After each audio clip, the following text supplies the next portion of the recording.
कृष्ण कहो बाबुरे। राम कहो राम कहो राम कहो बाबुरे। कृष्ण कहो कृष्ण कहो बाबुरे। राम कहो राम कहो बाबुरे। कृष्ण कहो कृष्ण कहो बाबुरे। राम कहो राम कहो बाबुरे। कृष्ण कहो कृष्ण कहो बाबुरे। राम कहो राम कहो बाबुरे। कृष्ण कहो कृष्ण कहो बाबुरे। राम कहो बाबुरे। कृष्ण कहो बाबुरे। राम कहो बाबुरे। कृष्ण कहो बाबुरे। राम कहो बाबुरे। कृष्ण कहो बाबुरे। राम कहो बाबुरे। कृष्ण कहो बाबुरे। राम कहो बाबुरे। कृष्ण कहो बाबुरे। राम कहो बाबुरे। कृष्ण कहो बाबुरे। राम कहो बाबुरे। कृष्ण कहो बाबुरे।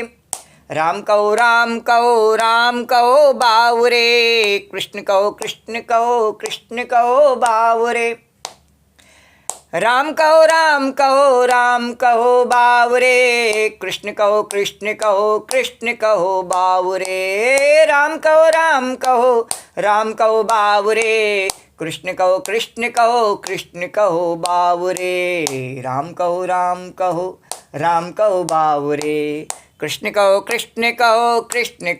बाबुरे। राम कहो बाबुरे। कृष्ण कहो बाबुरे। राम कहो बाबुरे। कृष्ण कहो बाबुरे। राम कहो बाबुरे। कृष्ण कहो बाबुरे। ओम गम गणपतये नमो नमः। श्री सिद्धि विनायक नमो नमः। अष्ट विनायक नमो नमः। गणपति बप्पा मोरिया। ओम गम गणपतये नमो नमः। श्री सिद्धि विनायक नमो नमः। अष्ट विनायक नमो नमः। गणपति बप्पा मोरिया। ओम गम गणपतये नमो नमः। श्री सिद्धि विनायक नमो नमः। अष्ट विनायक नमो नमः। गणपति बप्पा मोरिया। ओम गम गणपतये नमो नमः। श्री सिद्धि विनायक नमो नमः। अष्ट विनायक नमो नमः। गणपति बप्पा मोरिया। ओम गम गणपतये नमो नमः। श्री सिद्धि विनायक नमो नमः। अष्ट विनायक नमो नमः। गणपति बप्पा मोरिया। ओम गम गणपतये नमो नमः। श्री सिद्धि विनायक नमो नमः। अष्ट विनायक नमो नमः। गणपति बप्पा मोरिया। ओम गम गणपतये नमो नमः। श्री सिद्धि विनायक नमो नमः। अष्ट विनायक नमो नमः। गणपति बप्पा मोरिया। ओम गम गणपतये नमो नमः। श्री सिद्धि विनायक नमो नमः। अष्ट विनायक नमो नमः। गणपति बप्पा मोरिया। ओम गम गणपतये नमो नमः। श्री सिद्धि विनायक नमो नमः। अष्ट विनायक नमो नमः। गणपति बप्पा मोरिया। मंगल मूर्ति मोरिया। गणपति बप्पा मोरिया। मंगल मूर्ति मोरिया। गणपति बप्पा मोरिया। मंगल मूर्ति मोरिया। गणपति बप्पा मोरिया। मंगल मूर्ति मोरिया। गणपति बाप्पा मंगल मूर्ति, गणपति बाप्पा मंगल मूर्ति, गणपति बाप्पा मंगल मूर्ति, गणपति बाप्पा मंगल मूर्ति। ओम गम गणपतये नमो नमः, श्री सिद्धि विनायक नमो नमः, अष्ट विनायक नमो नमः, गणपति बाप्पा मोरी। ओम गम गणपतये नमो नमः, श्री सिद्धि विनायक नमो नमः, अष्ट विनायक नमो नमः, गणपति बाप्पा मोरिया, मंगल मूर्ति मोरिया, गणपति बाप्पा मोरिया, मंगल मूर्ति मोरिया। 1 2 3 4 10 बजी गणेश का जय जयकार। 1 2 3 4 10 बजी गणेश का जय जयकार। 1 2 3 4 10 बजी गणेश का जय जयकार। 1 2 3 4 10 बजी गणेश का जय जयकार। ओम गम गणपतये नमो नमः, श्री सिद्धि विनायक नमो नमः, अष्ट विनायक नमो नमः, गणपति बाप्पा मोरी। ओम गम गणपतये नमो नमः, श्री सिद्धि विनायक नमो नमः, अष्ट विनायक नमो नमः, गणपति बाप्पा मोरिया, मंगल मूर्ति मोरिया, गणपति बाप्पा मोरिया, मंगल मूर्ति मोरिया। वक्रतुंड महाकाय सूर्यकोटि समप्रभा, निर्विघ्नं कुरु मे देवा, सर्वकार्येषु सर्वदा। तो राम कहो राम कहो राम कहो बाबुरे, कृष्ण कहो कृष्ण कहो कृष्ण कहो बाबुरे। राम कहो राम कहो राम कहो बाबुरे, कृष्ण कहो कृष्ण कहो कृष्ण कहो बाबुरे। राम कहो राम कहो राम कहो बाबुरे, कृष्ण कहो कृष्ण कहो कृष्ण कहो बाबुरे। राम कहो राम कहो राम कहो बाबुरे, कृष्ण कहो कृष्ण कहो कृष्ण कहो बाबुरे। राम कहो राम कहो बाबुरे, कृष्ण कहो कृष्ण कहो कृष्ण कहो बाबुरे। राम कहो राम कहो बाबुरे, कृष्ण कहो कृष्ण कहो कृष्ण कहो बाबुरे।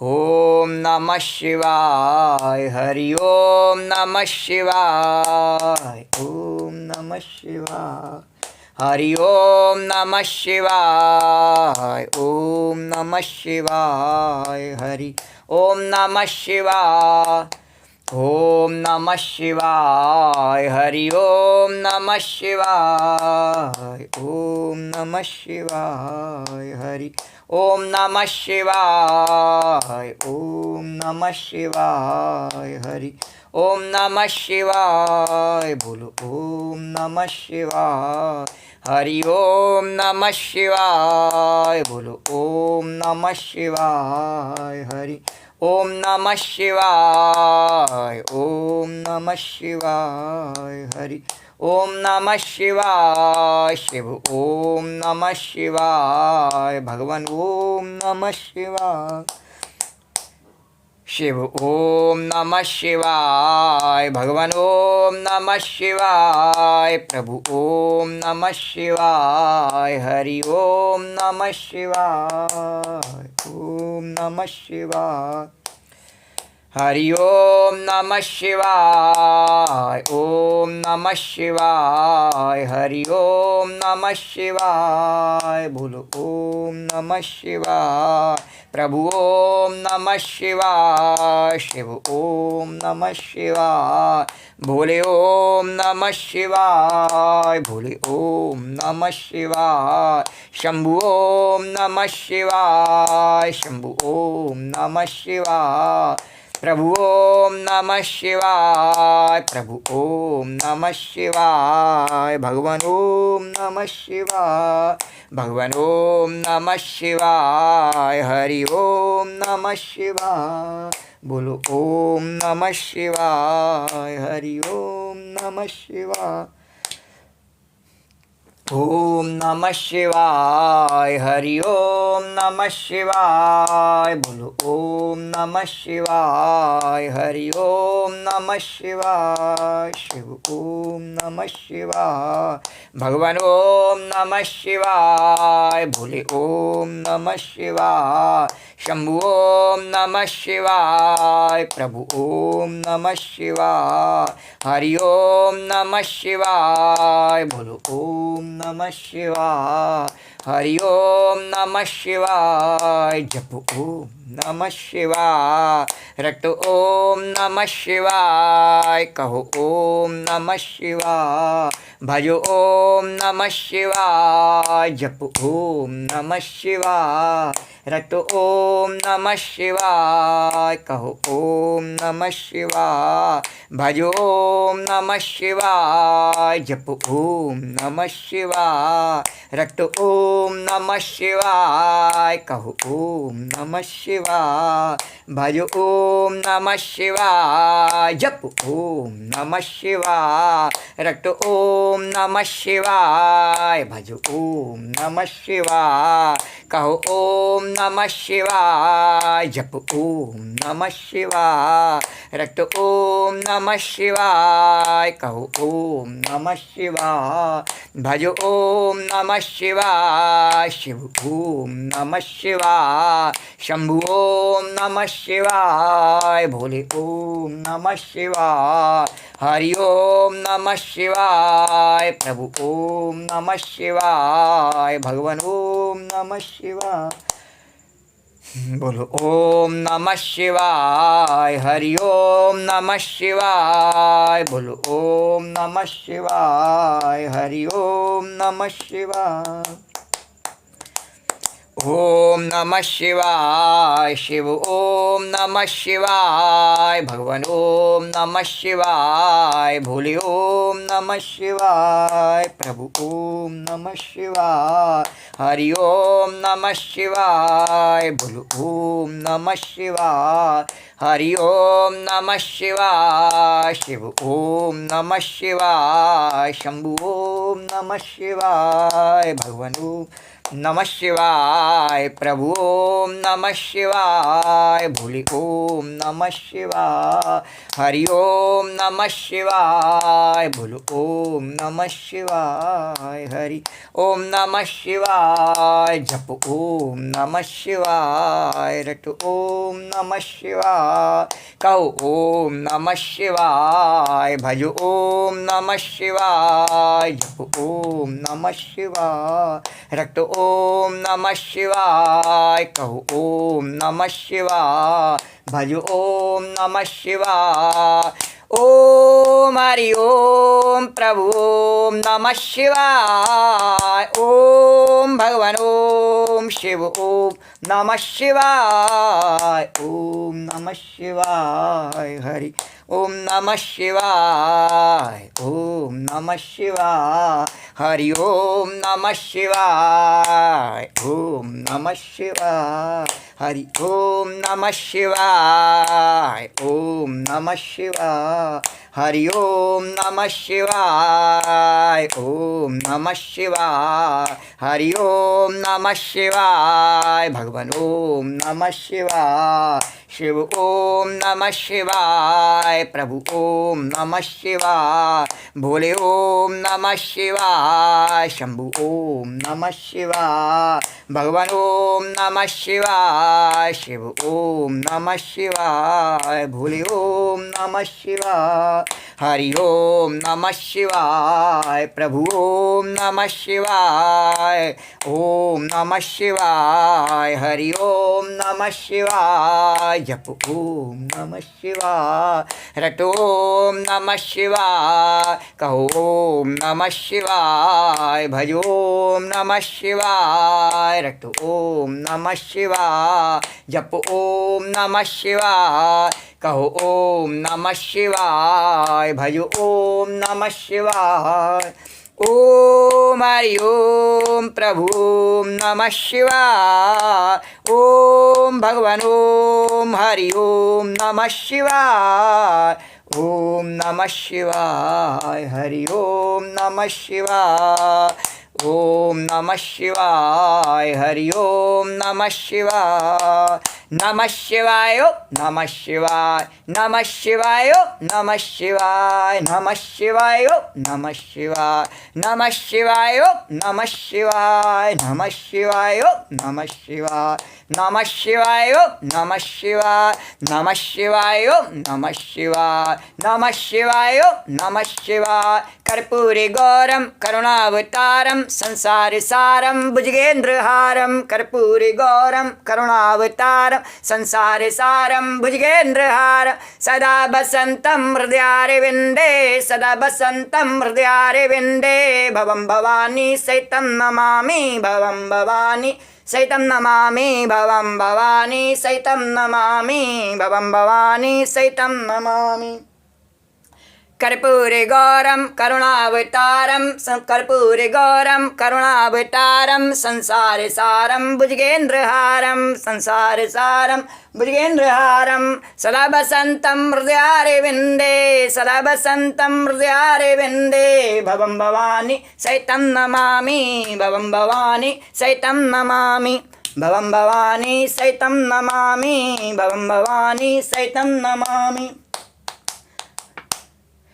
नमामि शमीशान निर्वाणे रूपम विभुं व्यापकं ब्रह्म वेदस्वरूपम। निजं निर्गुणं निर्विकल्पं निरीहं निजं निर्गुणं निर्विकल्पं निरीहं। चिदाकाशमाकाशवासं भजेऽहं चिदाकाशमाकाशवासं भजेऽहं। निराकारं ओंकारमूलं तुरीयं गिराज्ञानगोथितमीशं गिरीशं।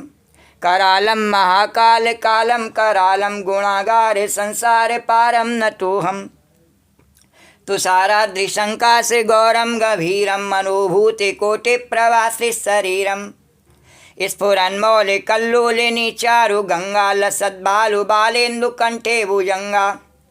चलत्कुण्डलं भ्रूसुनेत्रं विशालं प्रसन्नाननं नीलकण्ठं दयालं। मृगादिश्रीचर्माम्बरं मुण्डमालं प्रियं शङ्करं सर्वनाथं भजामि प्रियं शङ्करं सर्वनाथं भजामि। प्रचण्डं प्रकष्टं प्रगल्भं परेशम् अखण्डम् अजं भानुकोटिप्रकाशं। त्रयशूलनिर्मूलिनं शूलपाणिं भजेऽहं भवानीपतिं भावगम्यं। कलातीत कल्याण कल्पान्तिकारी सदा सज्जनानंददाता पुरारी।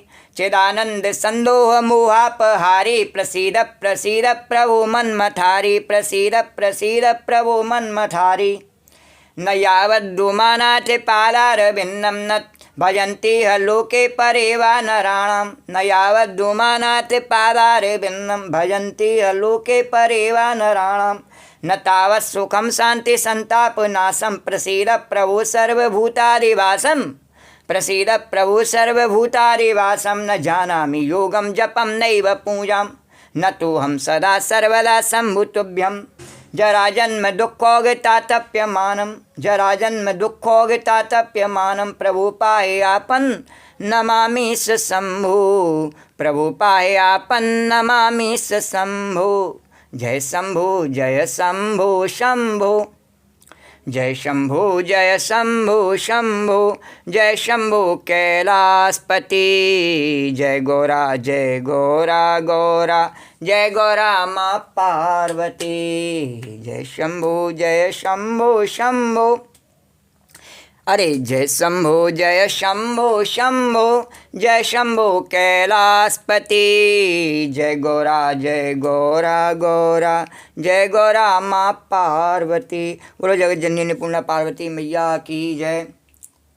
अरे शिव शिव शिव शिव शिव शिव शिव शिव शिव शिव शिव शिव रट्टे रे बंदे शिव शिव शिव शिव रट्टे रे बंदे। जीवन है ये थोड़ा दौड़ा जाए रे समय का घोड़ा दौड़ा जाए रे। गोपी बताना एक समय का घोड़ा केवल तेरे लिए दौड़ रहा है या सबके लिए दौड़ रहा है। और आज तक कोई इस घोड़े पर सवार हो सका है? ये घोड़ा ही सब पर सवार रहता है और सब इसके नीचे रौंदे जाते हैं। दौड़ने की कोशिश सब करते हैं पर फिर गिर जाते हैं और ये समय का घोड़ा सबको रौंद के आगे बढ़ता रहता है, क्योंकि ये प्रभु का अपना घोड़ा है और किसी के रोके से रुकता नहीं है, किसी का रोड़ा इसमें अड़ नहीं सकता है। बोलो द्वारकाधीश भगवान की जय।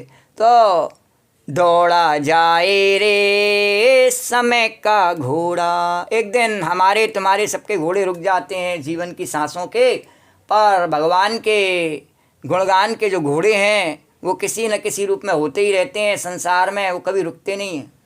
वो समय के सर पर पाँव रख करके चलते हैं। कौन क्या कि भगवान के नाम से पत्थर भी तैरते हैं और भगवान के नाम से ध्रुव मृत्यु के सर पर पाँव रख करके और फिर भगवान के ध्रुव लोक में सत्यलोक में पहुंचते हैं। बोलो द्वारकाधीश भगवान की जय। तो भगवान के नाम का जो गुणगान है वही समय के इस घोड़े से हमें पार ले जा सकता है, और बाकी सब साधन हमारे यहीं रह जाते हैं और यहीं छूट जाते हैं। तो शिव शिव शिव शिव शिव शिव शिव शिव शिव शिव शिव शिव रट्टे ले रे बंदे से खाली जिब्या कौन है काम। अरे शिव से जो है वो तो है ही, स्थिति बदलने वाली है नहीं है। हमारे बहस करने से या कुछ प्रमाद करने से यदि कुछ कर सकें तो ठीक है, नहीं तो कुछ फ़ायदा नहीं। उससे बढ़िया तो यही है कि शिव शिव शिव शिव शिव शिव शिव शिव रट्टे ले रे बंदे, शिव शिव शिव शिव रट्टे ले रे बंदे।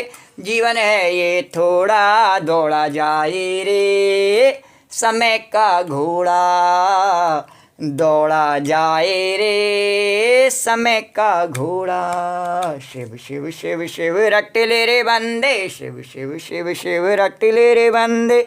जीवन है ये थोड़ा दौड़ा जाए रे समय का घोड़ा। अरे ना तेरा ना मेरा बाबू, इस घोड़े पर प्रभु का काबू। ना तेरा ना मेरा बाबू, इस घोड़े पर प्रभु का काबू। अरे परम पिता ही इसे चलाता, परम पिता ही इसे चलाता।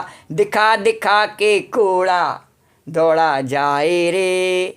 कोड़ा क्या, इसको अपनी सत्य का मर्यादा का कोड़ा दिखाता रहता है भगवान, और समय उस कोड़े को देखता रहता है पर रुकता नहीं है, इसलिए दौड़ता रहता है। बोले रुका नहीं, भगवान का कोड़ा पड़ा नहीं। और हम सत्संग से भगवान की ओर चलने से अपने आप को रोक लेते हैं विषय भोगों में पड़ के बार बार, और ये घोड़ा तो समय का दौड़ता ही रहता है, उम्र बीत जाती है, फिर सोचते हैं अब भगवान की तरफ भी चलें, अब द्वारकाधीश की मंगला कर लें, द्वारकाधीश भगवान की जय। तो दौड़ा जाए रे समय का घोड़ा। ये मंगला का समय सवेरे सवेरे का क्यों बनाया भगवान ने, शाम का बनाया होता है द्वारकाधीश भगवान। तो दौड़ा जाए रे समय का घोड़ा। अरे और कोड़े को देखने से पहले ही गोपी क्या करे, जैसे समय की मर्यादा में सब चलते हैं, ये बड़े बड़े ग्रह नक्षत्र सब समय की मर्यादा में चलते हैं, और यहाँ तक कि भगवान की बनाई ये जड़ वनस्पतियाँ भी हैं नहीं, ये भी समय की मर्यादा में चलती हैं। कमल का फूल जो होता है नहीं, तो भगवान सूर्य के उदय होने पर और जो है खिल जाता है, कुमुदनी चंद्रमा के उदय होने पर यहाँ वर्णन आया रास में कि खिल जाती है। तो इस प्रकार से वो प्रकृति भी अपने आप को समय के आधार पर बांध करके रखती है, और सब उसी के समय के ढांचे में ढल के चलते हैं। और हम मनुष्य नहीं, थोड़ा सा बस भगवान की कृपा क्या हो जावे कि समझते हैं कि नहीं अब समय की कोई महत्ता नहीं है, जैसे चाहो वैसे रहो, जब चाहे सो जब चाहे उठो, जो चाहे खाओ जो चाहे पियो, जैसे चाहे वैसे रमण करो, और कोई हम पर रोक लगाने वाला है नहीं है, और सब कुछ हम कर सकते हैं, हम सामर्थ्यवान हैं। द्वारकाधीश भगवान की जय। पर वो समय के अधीन है, और समय के बदलने पर फिर वो सारी सामर्थ्य धरी रह जाती है और कुछ काम में नहीं आती है। काम में आता है तो भगवान का नाम आता है। तो कोड़ा देखने से पहले गोपी क्या करे कि राम कहो राम कहो राम कहो बावरे, कृष्ण कहो कृष्ण कहो कृष्ण कहो बावरे।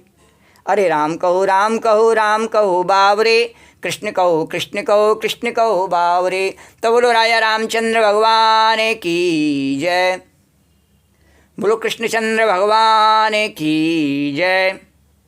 बोलो द्वारिकाधीश भगवान की जय। बोलो यमुना मैया की जय।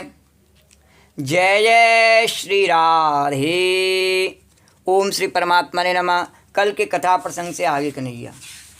कल के कथा प्रसंग में रास पंचाध्यायी के अंतर्गत स्वामी अखंडानंदी द्वारा वर्णित 12वें प्रकरण गोपियों ने बंसी ध्वनि सुनी का वर्णन किया। उससे आगे 13वें प्रकरण का वर्णन उसी प्रकार भाव और श्रद्धा से करेंगे। श्री राधे गोविंद, श्री राधे गोविंद, भज मन श्री राधे, श्री राधे गोविंद, श्री राधे गोविंद, भज मन श्री राधे, श्री राधे गोविंद, भज मन श्री राधे।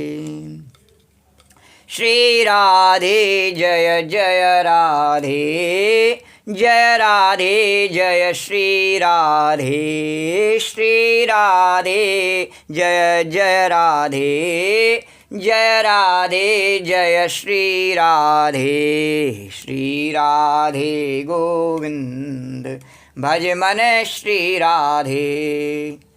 श्री कृष्ण के प्रति गोपियों का अभिसार।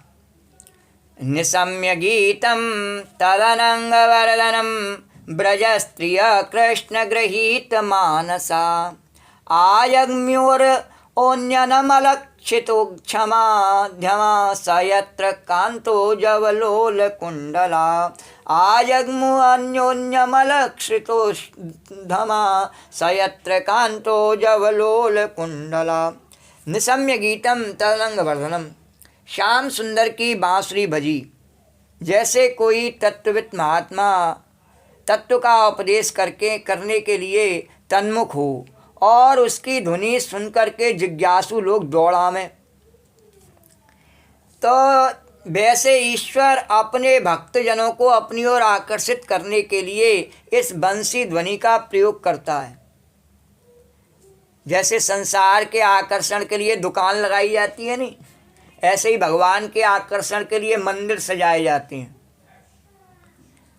संसार के आकर्षण के लिए वस्तुओं को सजा सजा के रखा जाता है बेचने के लिए, और वहाँ भगवान को बेचने के लिए नहीं, इसलिए रखा जाता है सजा करके कि उस भगवान को अपने हृदय में जो सबके में है नहीं, उसी भगवान का प्रतिबिंब है ये, और वह आपके हृदय में भी है। और इससे जब आप नैन मिलाएंगे तो हृदय का भी जागृत हो जाएगा। कैसे जागृत हो जाएगा कि जैसे बिजली में दो तार हैं, एक अर्थ है और एक फेस है, दोनों मिल जाएंगे तो करंट चालू हो जाएगा भक्ति रूपी, है ना।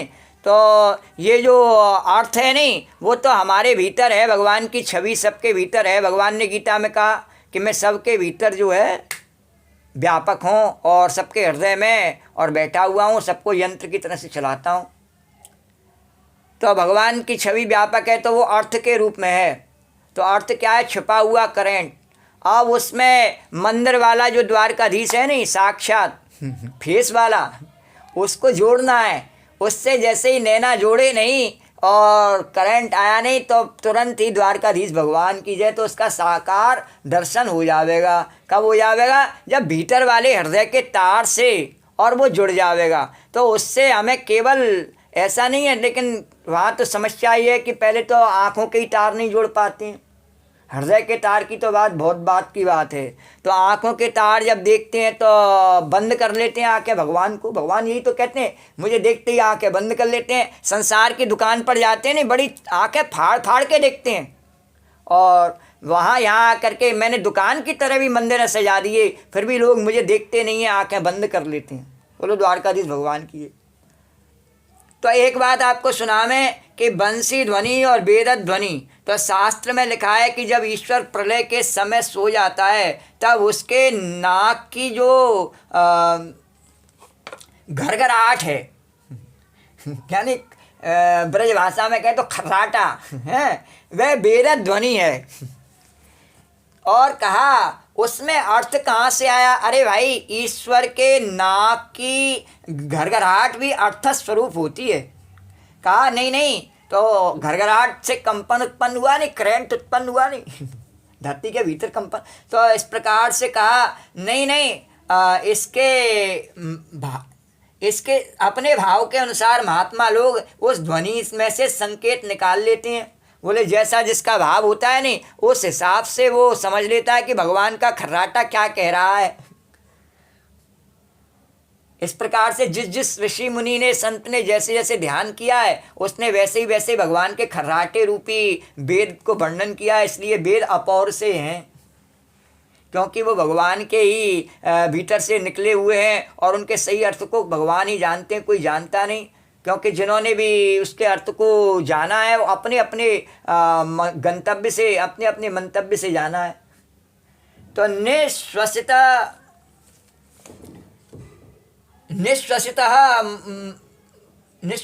अप्यभेदः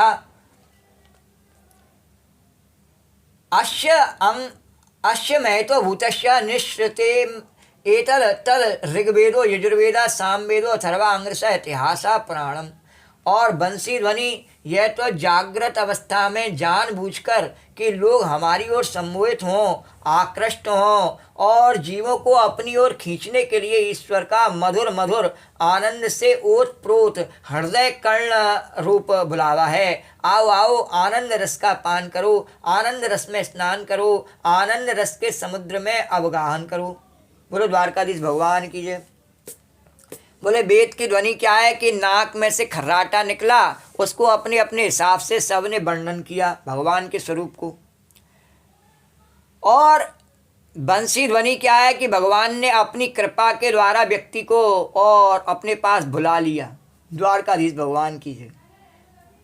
तो अपने पास बुला लिया गोपी को भगवान ने। गोपियों को इतनी कृपा पात्र समझा क्योंकि गोपियों के रूप में भगवान के करोड़ों जन्मों से भगवान के मिलन की प्रतीक्षा करने वाले वो जीव और गोपी बन करके प्रकट हुए और भगवान ने उनको बुला लिया। तो ये वेणु ध्वनि क्या है कि वेद में एक मंत्र आया है कि सोम का वर्णन है उसमें।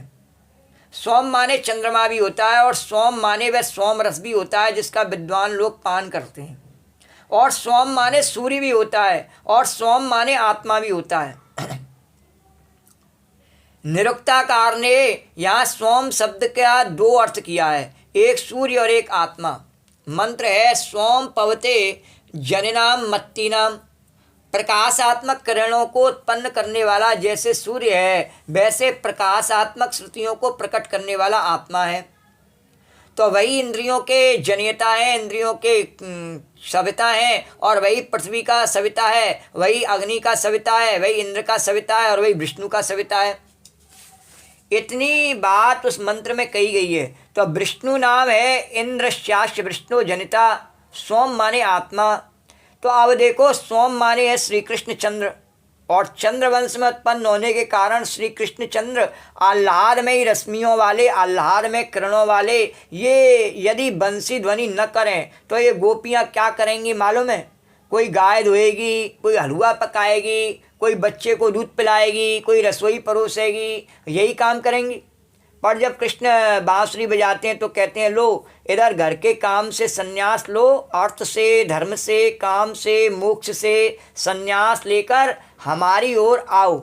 और यदि भगवान, यदि परमेश्वर, यदि वे तत्पर और व्याचार्थ ईश्वर कृपा करके यानी योग माया में पाश्चता बांसुरी बजाकर अपने आनंद के लिए ललचाकर अपनी ओर न बुलावे तो भला संसार का अर्थ छोड़कर, भोग छोड़कर, धर्म छोड़कर, मोक्ष छोड़कर कौन दौड़ेगा परमात्मा की प्राप्ति के लिए? और दौड़ते भी नहीं है सब संसार में। बताना गोपी कैसे कि सब अर्थ के लिए सबसे पहले दौड़ते हैं, धर्म के लिए नहीं, अर्थ के लिए पहले दौड़ते हैं। फिर अर्थ आ जावे तो फिर पहले मेरी कामना पूरी होनी चाहिए, फिर काम के लिए। फिर जब अर्थ और काम से थोड़ा घबरा जाते हैं, तृप्त नहीं हो जाते हैं, तृप्त तो जीवन में कभी होते नहीं, लेकिन क्या है कि शरीर थोड़ा थकने लगता है या कुछ परिस्थितियां बदल जाती हैं, घबरा जाते हैं, थोड़े कहीं धोखा भी खा जाते हैं तो घबरा जाते हैं। तो घबरा जाते हैं तो फिर थोड़ा धर्म जीवन में होना चाहिए। द्वारकाधीश की मंगला भी कर लूँ, थोड़ा धर्म भी होना चाहिए। द्वारकाधीश की मंगला, मेरे पे यही उदाहरण आता है द्वारकाधीश का ही, और वो गोपी पे और कोई उदाहरण नहीं आता है। द्वारकाधीश भगवान की जय। तो जमुना मैया की मंगला कर लो, द्वारकाधीश की तो द्वारकाधीश की मंगला कर लो। तो धर्म की तरफ क्यों कर लो? क्योंकि मोक्ष तो मुझे भी चाहिए। तो भगवान ने कहा सबको चाहिए, कौन ने मना करा है नहीं चाहिए? और तेरा ऐसा कर्म है तो निश्चित मिलेगी, इसमें कोई गलत बात तो है नहीं। यदि तेरा कर्म है तो तुझे भी मिलेगी। जब तैने अर्थ के लिए कर्म किया तो मिला नहीं मिला, कामनाओं को पूरा करने के लिए किया तो हुई नहीं हुई, 100 की 100 नहीं हुई, 50 हुई, 25 हुई, 10 हुई, 5 हुई, कुछ हुई नहीं हुई। और धर्म के लिए पथ पे भी चला तो उसमें क्या मैंने मंगला अपनी बंद कर दी तेरे लिए। मैंने तो और यूँ कहा कोट विप्रबल लागे जाऊ आए शरण तजौनी ताऊ। कोई भी हो चला आवे और मनोरथ जो कोई लावे सोई अमित जीव। किसी के लिए मना नहीं किया भगवान ने, कितना बड़ा भी अपराधी हो। फिर अब मोक्ष में तेरे को संशय क्यों है? ये तो तेरी अपनी कमी है, इसके कारण से संशय है। तो भगवान ने कहा यदि तेरे कर्म सही हैं तो मोक्ष भी मिलेगी, उसमें क्यों संशय। द्वारकाधीश भगवान की जय। तो हर बात का जवाब मनुष्य अपन स्वयं जानता है, फिर भी भगवान से पूछना चाहता है। बोलो द्वारकाधीश भगवान की जय। भगवान ने कहा मैंने उसे इस लायक बनाया है अनित पशु पक्षी जाना, तो वह भी जानता है कि गलत क्या है सही क्या है। उसको पता है क्या मिलना है और क्या नहीं मिलना है, नहीं पता है द्वारकाधीश भगवान की। फिर भी वो भगवान से पूछता है और भगवान कहते हैं मेरी अपनी मेहर है, कभी कभी मैं ऐसा भी कर सकता हूँ कि नहीं भी मिलना हो तो भी दे देता हूँ। बोलो द्वारकाधीश भगवान। फिर भी लोग मेरी ओर आते नहीं हैं। हाँ, नहीं भी मिलना हो तो भी दे देता हूँ। भगवान ने कहा मैं उसको अपनी तरह अपने हिसाब से बना लेता हूँ फिर दे देता हूँ। पर वो आवे तो सही, मेरे पास आ जावे एक बार किसी भी प्रकार से, मुझे समर्पण कर देवे और फिर उसको नहीं मिले मोक्ष, ऐसा तो कोई एक उदाहरण ही नहीं है। पर समस्या ये है कि वो आता नहीं है। इसलिए भगवान ने कहा जवाब सब जानते हैं। तो मोक्ष सब चाहते हैं, तो भगवान ने कहा मेरी ओर कहाँ आते हैं? तो आते नहीं। वेद की बात सुन के भी नहीं आते, नहीं आते नहीं। गीता की बात सुन के, भागवत की बात सुन के, रामायण की बात सुन के नहीं आते। तो भगवान ने कहा फिर मैं उनको अपनी थोड़ा ना बंसी बजा के सुनाता हूँ। बोलो द्वारकाधीश भगवान की जय। तो ऐसे भगवान ने वेणुनाद किया और इस बात को वेदांत कि जिससे संसार में लटके हुए जीवों को, संसार में भटके हुए जीवों को और नाच नाच कर गा गा कर अपनी ओर आकर्षित करते हैं। कलयुग में ऐसा ही भगवान ने कर रखा है। और कभी कोई उत्सव है, कभी कोई उत्सव है, कभी कोई उत्सव है, और उसके बहाने जीव को अपनी तरफ खींचते रहते हैं। चाहे कितना भी नेता अभिनेताओं की बहुत चलती हो देश में, लेकिन जितनी भीड़ आज भी भगवान के उत्सव के नामों पर इकट्ठी होती है, किसी नेता अभिनेता के नाम पर होती नहीं है। तो भगवान भी अपनी ओर कलयुग में खींचने का उपाय जानते हैं। ऐसा हमारे हिंदू धर्म के अलावा और किसी भगवान में सामर्थ्य नहीं है। बोलो द्वारकाधीश भगवान की जय। तो इस बात को वेदांत के उच्च ग्रंथों में और दोनों तरह के ग्रंथों में जो उच्च कोटि के युक्ति तर्क और पांडित्य प्रदान हैं उनमें भी, और अवधूतों और फक्कड़ों के वचन हैं उनमें भी संकेत किया गया है। अवधूत गीता में कहा गया कि ईश्वरानुग्रहा देवा और पुमान सुदैव वासना। तो श्री दत्तात्रेय अवधूत अपनी अवधूत गीता में बोलते हैं कि ईश्वर की कृपा से अद्वैत वासना होती है। अद्वैत वासना होती है माने जब तक भगवान स्वयं नहीं बुलाएगा तब तक उसकी ओर कौन जावे, और यदि अद्वैत की ओर जा रहा है तो वह उसी का प्रणय नियंत्रण है। और खंडन खंड काव्य में भी यही श्लोक है कि ईश्वरानुग्रहादेवा पुमांसाम अद्वैत वासना। और वैसे गोपी बताना आज के युग में भी क्या होता है, खूब जिस मंदिर को सजाया जाता है, जिसका खूब प्रचार किया जाता है, रोज़ फूल बंगले बनते हों, रोज़ उसमें घटाएं होती हों, रोज़ उसमें कुछ न कुछ उत्सव हिंडोले वगैरह होते हों, रोज़ मनोरथ होते हों, 56 भोग राजभोग लगते ही रहते हैं भगवान के तो उसमें भीड़ अधिक लगती है। और खाली पड़ा हो मंदिर, जैसे हमारे बेचारे छौकेश्वर भगवान का है तो लोग ताश और चौपड़ खेलते रहते हैं द्वारकाधीश भगवान की जय। तो ऐसे ही भगवान ने कहा कि नहीं, कलयुग में भी हमें थोड़ा एक्टिव बनना पड़ता है भगवान को भी। और लोग कहते हैं कि नहीं भगवान तो होता ही नहीं है कलयुग में। नहीं, मैं इस रूप में भी एक्टिव हूँ, मूर्ति के रूप में भी एक्टिव भगवान हूँ, और किसी भी धर्म में एक्टिव भगवान नहीं है जो अपना रूप बदल लेवे। मैं इतना एक्टिव हूँ, कलयुग के हिसाब से रूप बदल लेता हूँ। बोलो द्वारकाधीश भगवान की जय। तो खंडन खंड काव्य वेदांत का उच्च कोटि का तर्क युक्त प्रमाण युक्त युक्ति युक्त अनवर्तनीयता का प्रतिपादक दर्शन शास्त्र का उच्च कोटि का ग्रंथ है। उसमें भी यही बात है कि ईश्वर जब अपनी ओर बुलाता है, पकड़ता है, कहता है कि आओ हमारी शरण में, हमारी तरफ, तभी जीव अद्वैत तत्व की ओर चलता है। नहीं तो दुनिया में हजारों लोग मर रहे हैं, जी रहे हैं, हजारों लोगों से कोई एक इधर चलता है। गीता में भगवान ने कहा कि हजारों में से कोई एक मेरी ओर प्रयत्न करता है चलने के लिए। तो ऐसे तो भगवान ने कहा मेरी तरफ आवेंगे नहीं कोई, पाप ही करते रहेंगे। तो भगवान ने कहा नहीं, मैं फिर बुला लेता हूँ उनको। तो कैसे बुलाता हूँ कि जैसे विभीषण में रावण ने लात मारी नहीं, वैसे हनुमान जी ने समझाया तब नहीं गया, फिर लात मारी। तो फिर भगवान ने कहा कि मैं ऐसे ही उसके सामने परिस्थिति बना लेता हूँ कि उसके पास में कोई उपाय नहीं बचता है कि मेरी तरफ आवे ही आवे। फिर तो बोलो द्वारकाधीश भगवान की जय। तो मनुष्याणाम सहस्त्रेषु कश्चित अपि सिद्धये। तो यह जो बंसी वादन है उसकी कृपा है और प्रेम रस की वर्षा है, आकर्षण है, विज्ञापन है, यह चुम्बक है अपनी ओर खींचने के लिए। बंसी ध्वनि सुनी गोपियों ने, यह बंसी ध्वनि सुनी कैसी है? तो बोले मनोहरमपि अनंग वर्धनम, मनोहरमपि मनोज वर्धनम।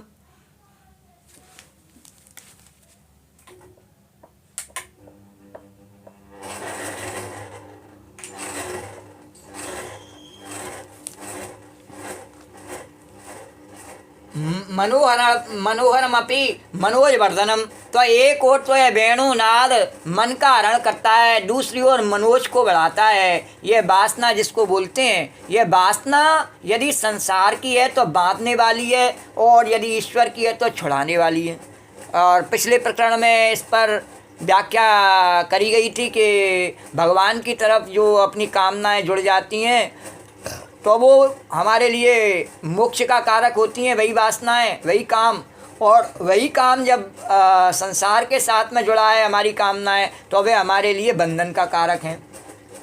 तो यह वासना यदि संसार की है तो बांधने वाली है, यदि ईश्वर की है तो छुड़ाने वाली है। तो संसार वासना बंधन का हेतु है और ईश्वर की वासना प्राप्ति वासना मोक्ष का हेतु है। तो यतो यतो विरज्यते विमुच्यते ततः।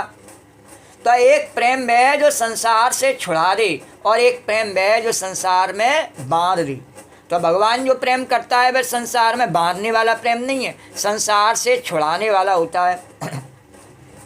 अगर यह ख्याल न हो कि बैकुंठ में लक्ष्मी जी विष्णु सेविका हैं, बैकुंठ में लक्ष्मी जी सेविका हैं और पांव दबाती हैं, शेषनाग हैं, क्षीर सागर हैं और जगदीश्वर मिलेंगे, तो कौन बैकुंठ जाने की इच्छा करेगा?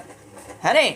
अभी बताया नहीं, मंदिर में ये नहीं हो कि यहाँ तो घटा है, कि यहाँ तो हिंडोले हैं, कि यहाँ तो जो 56 भोग है, तो कौन फिर जो है रुक जाएगा? और यदि नहीं हो ये सब तो फिर कोई नहीं, अरे कोई बात नहीं, और भी बहुत मंदिर हैं। द्वारकाधीश भगवान की जय।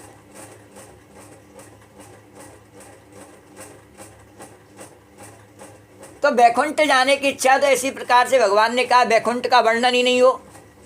ग्वाल वालों ने कहा नहीं हमें बैकुंठ दिखाओ, तो क्यों कहा? क्योंकि उन्होंने सुन रखा था कि बैकुंठ में भगवान हैं और भगवान की लक्ष्मी जी हैं, शेषनाग हैं, सभी हैं। तो बैकुंठ जाने की इच्छा, तो घर द्वार छोड़कर बैकुंठ जाने की इच्छा क्यों हो कि वहाँ भी सब मिलेगा? स्वर्ग में जाने की इच्छा लोग क्यों करते हैं कि वहाँ यहाँ से बढ़िया मिलेगा, खाने पीने को, बढ़िया घूमने को, ऐश करने को सब बढ़िया मिलता है। द्वारकाधीश भगवान की जय। नरक में कोई क्यों नहीं जाना चाहता? है यहाँ से बुरा मिलता है। अब कर्म में नरक हो नहीं तो नरक ही मिलता है। द्वारकाधीश भगवान की जय। यहीं मिलता है, वहाँ जाने की क्या ज़रूरत है? ये शहर नरक के डब्बे तो ही हैं। द्वारकाधीश भगवान की जय। महानगर बन गए।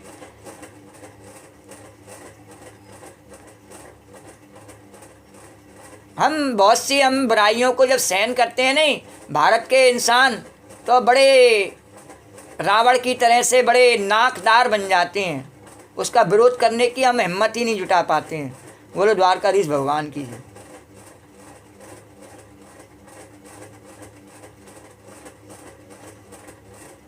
तो एक तो ये वह संसार से छुड़ा दे प्रेम, और एक वह जो संसार से बांध दे। तो भगवान जो प्रेम देता है वह संसार में बांधने वाला नहीं, संसार से छुड़ाने वाला होता है। तो वैकुंठ में लोग क्यों जाना चाहते हैं कि कहते हैं कि वहाँ तो लक्ष्मी जी हैं, शेषनाग हैं, जाएंगे। तो अगर नहीं हो तो कोई घर छोड़ करके वैकुंठ जाने की इच्छा नहीं करे। स्वर्ग में वैराग्य किसको, वहाँ कोई वैराग्य थोड़ी धारण करना है स्वर्ग में, इसलिए सब जाना चाहते हैं। तो यदि अपने भीतर सुख प्राप्त करने की लालसा न हो तो बाहर छोड़ करके आंखें बंद करके भीतर कौन देखे। और जब हम बाहर सुख चाहते हैं नहीं, इसीलिए हम घर से बाहर निकल करके और जाते हैं, क्योंकि हमें घर में फिर बाहर भी सुख नहीं मिलता है, फिर घर में आ जाते हैं, फिर घर में सुख नहीं मिलता है। ऐसे ही सवेरे उठते हैं, उठने में सुख नहीं मिलता है, शाम को फिर सो जाते हैं रात को, और फिर खा लेते हैं, फिर खाने में सुख नहीं मिलता है, कभी निकालने जाते हैं उसमें भी सुख नहीं मिलता, फिर खाते हैं। तो द्वारकाधीश भगवान की कथा सत्य के पायदानों पर आगे बढ़ती है। हाँ, कमाने जाते हैं, फिर खर्च करते हैं, फिर कमाने में भी उतना सुख नहीं मिलता, खर्च करने में भी उतना नहीं मिलता, फिर क्या करें। द्वारकाधीश भगवान की जय। तो जैसे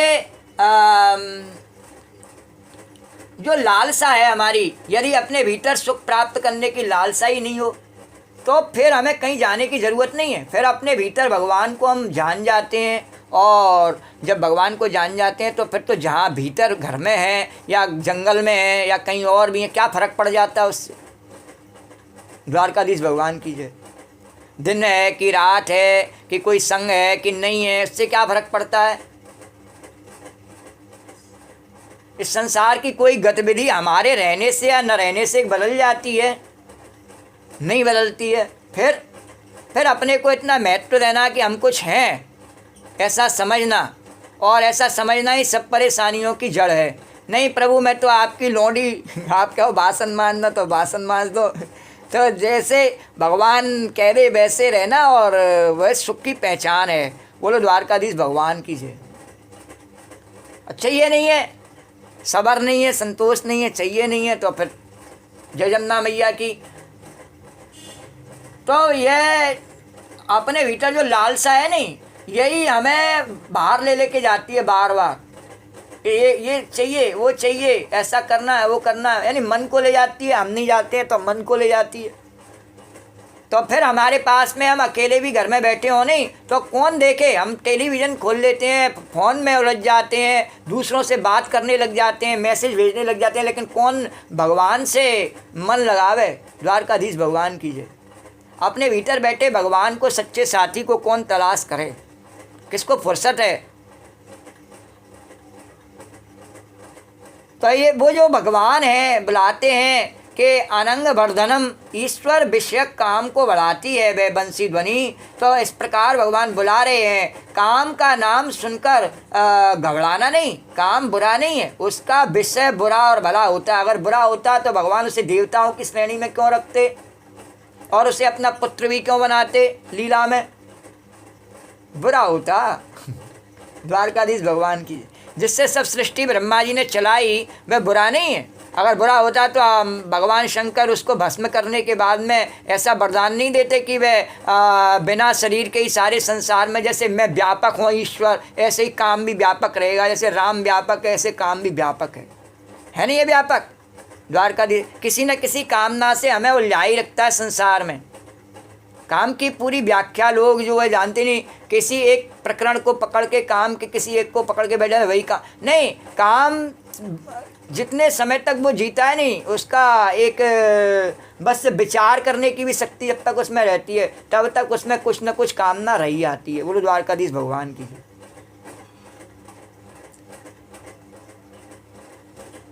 तो काम की बात सुनकर के घबराना नहीं, काम बुरा नहीं, उसका विषय बुरा और भला होता है। कि यदि वह संसार के विषयों से जुड़ा है हमारा काम तो बुरा है, और यदि अपनी मुक्ति के पथ पर जुड़ा है तो कोई बुरा थोड़ी वे। उसको करने के लिए भगवान ने आज्ञा दी है, उस काम को करने के लिए। यदि हम परोपकार का काम करते हैं, दूसरे के हित का काम करते हैं, उसको करने की, सेवा करने की, कर्मयोग की भगवान ने आज्ञा दी। अपने ज्ञान के लिए, अपने उत्थान के लिए अध्यात्म के पथ पर चलते हैं, कथा भागवत पढ़ते हैं या भगवान का कीर्तन गायन करते हैं, तो उसकी भगवान ने, या योग पद्धति, संध्या बंदन, किसी प्रकार से हम भगवान से जुड़ते हैं, उसकी भगवान ने आज्ञा दी, और उस वह काम भगवान को प्रिय है। और भगवान की भक्ति, समर्पण ये तन मन धन सब तेरा, वो तो बहुत भगवान को बहुत प्रिय है, फिर तो कोई उससे आगे बात ही नहीं है। तो काम बुरा नहीं, इसका विषय बुरा और भला होता है। जैसे अपने पति के प्रति या अपनी पत्नी के प्रति काम वासना हो तो धर्म के विरुद्ध नहीं है, धर्म के विरुद्ध नहीं हो वह तो वह पाप की वासना नहीं है। ऐसे ही भक्ति मार्ग में अपना पति परमात्मा है, परमेश्वर है, उस परमेश्वर के प्रति जो वासना होती है वह संसार में फंसाने वाली नहीं है। और यह कहो कि हम तो बिल्कुल निर्वासन होना चाहते हैं तो आपको बड़ा अभिमान होगा, आप बड़ा अभिमान अनुभव करेंगे कि हमारे बराबर और कौन है। अरे ये ईश्वर के पीछे लगे हुए बहुत लोग तो वासना वाले हैं और हमें निष्काम निर्वासन के कह देंगे कि ईश्वर के पीछे जो भगवान राम राम कृष्ण कृष्ण कर रहे हैं वो तो जो है हमेशा कुछ न कुछ, उनको तो बहुत कामना है उनके भीतर तो, और हमारे भीतर तो कोई कामना नहीं है, इसलिए हम कहते ही नहीं है कभी भगवान का नाम। द्वारकाधीश भगवान की जय। हाँ, इस पर ये एक और ताना है संसार के लोगों का। क्या है ताना? ये अखंडानंद जी वर्णन करे, बोले कि गोपी जरा ने इसका भावार्थ समझाना। तो ताना क्या है कि वह भगवान का नाम लेते नहीं, संसार के विषयों में डूबे रहते हैं। कोई ले वह नाम तो उससे क्या कहें कि भाई इसको बहुत ज़रूरत है, इसलिए बहुत भगवान के लिए चिल्लाता रहता है। द्वारकाधीश भगवान की जय। हमें तो ज़रूरत है नहीं है। क्यों? क्योंकि हम तो पहले ही से सब कामनाओं को छोड़ चुके हैं, हमें कुछ चाहिए नहीं भगवान से। द्वारकाधीश भगवान, इसलिए हम कहते ही नहीं राम, कहते ही नहीं कृष्ण, कहते ही नहीं द्वारकाधीश की जय, कहते ही नहीं जमुना मैया की जय।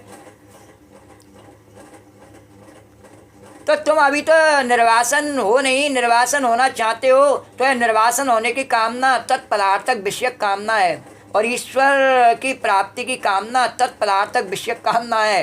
क्योंकि असल में स्वपदार्थ और तत्पदार्थ दो होते ही नहीं है, इसलिए बिल्कुल निर्वासन होने में भला क्या लाभ। तो कोई त्वम पद के लक्ष्यार्थ का शोषण करना चाहता है, कोई तत्पद के लक्ष्यार्थ का शोधन करना चाहता है, और निर्वासन होने की वासना भी वासना है, और ईश्वर को पाने की वासना भी वासना है, मुक्ति की वासना भी वासना है। तो भागवत में जहाँ कामनाओं की गिनती कराई गई वहाँ बताया है कि अकामा सर्व कामो वा मोक्ष कामा उदारधि और तीव्रेण भक्ति योगेन और यजेत पुरुषम परम। तो ज्ञान की कामना तो कामना नहीं, मोक्ष की कामना तो कामना नहीं, भगवत प्राप्ति की कामना कामना। अरे भाई एकांगी विचार मत करो, उस पर दृष्टिपात करो। हाँ, ज्ञान की कामना तो कामना नहीं। ज्ञानी क्या कहता है? मैंने ज्ञान प्राप्त करने की कामना करी तो कोई कामना नहीं मेरी। सर्वकामी व तो और मोक्ष प्राप्त करने की काम, मोक्ष कामी उदारधि, मोक्ष की कामना जो है वो मोक्ष वाला कहता है मैंने तो मोक्ष प्राप्त करने किया, कोई कामना थोड़ी करी, उसकी भी कामना नहीं। तो भगवत प्राप्ति की कामना कामना कैसे हो गई? तो वह भी कामना नहीं। फिर अगर ऐसा है तो भगवान कहते हैं कि वो भी कामना नहीं, कह दो।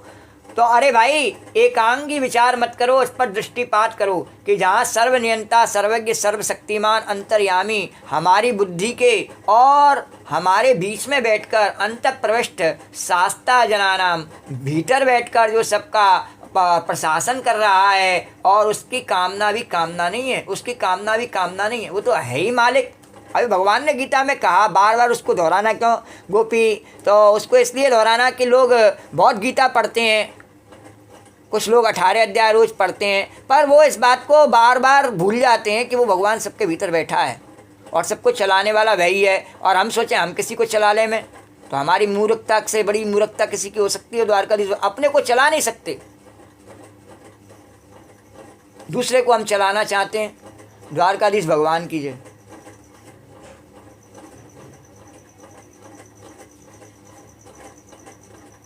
तो अंत प्रविष्टा शास्ता जनाना भीतर बैठकर वो सबका शासन कर रहा है, उसकी कामना कोई कामना नहीं है, वो तो है ही मालिक। तो ये त्रिवक्र सच्चिदानंद माने विश्व तेजस प्राक माने 3 टेढ़ के बांके बिहारी महाराज, और जगत में विहार करें, जागृत में विहार करें, स्वप्न में विहार करें, सुषुप्ति में विहार करें, और सोती हुई वृत्ति से विहार करें, सपना देखती हुई वृत्ति से विहार करें, जागती हुई वृत्ति से विहार करें, और तुरीयम तुरीयम विषु संततम, और संपूर्ण वृत्तियों में उलझा हुआ, उसमें अनुकूल, उसमें अनुज्ञात, और ये बांके बिहारी उनके मिलन की आकांक्षा, बांके बिहारी के से उनके मिलन की आकांक्षा जगाती है, वही संसार में वैराग्य देती है। जिन वैराग्य के विद्यावृत्ति अविद्या के निवारण में समर्थ नहीं होती, बिना वैराग्य के और विद्यावृत्ति अविद्या के निवारण में सामर्थ्य नहीं होती, और वैराग्य शक्ति में ऐसी भागवत में 20वें जगह वर्णन है कि ज्ञानम चा विज्ञानम वैराग्य युक्तम वैराग्य शक्ति मता।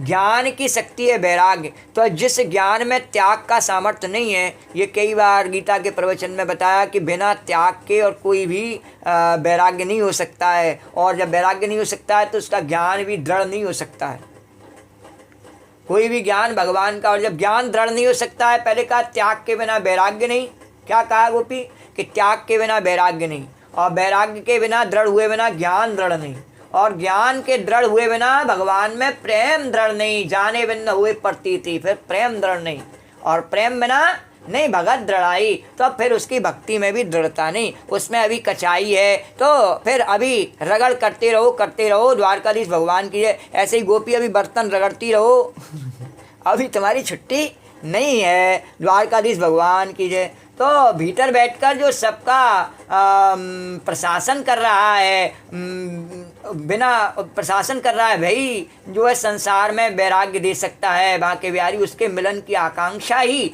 और वैराग्य दे सकती है। जब तक हम उस भीतर, कहने का इतने बड़े प्रकरण का तात्पर्य सूक्ष्म में ये है कि जब तक हम उस प्रभु से मिलने की अपने मन में इच्छा नहीं जगा में, तब तक हमारे मन में वैराग्य नहीं आ सकता है, और तब तक हम में त्याग करने की, संसार के भोगों को त्याग करने की शक्ति भी नहीं आ सकती है। त्याग करने की शक्ति हम में जब भी आ सकती है जब उसके नाम, उसके रूप, उसकी छवि वह हमारे हृदय में, हमारी जिह्वा पर, हमारे कर्मों में, हमारे आचरणों में बस जाए, रस जाए, रम जावे, तो अपने आप शक्ति आ जाती है द्वारकाधीश भगवान की। अब हम दवाई खामे नहीं और फिर सोचें उसका प्रभाव हम पे भी हो जावे, तो भगवान कहे कि ऐसे कैसे हो जावे। हाँ, तो पहले दवाई खा ले, अगर खा ले वे तो तेरे पर भी हो जावे, द्वारकाधीश भगवान की जय।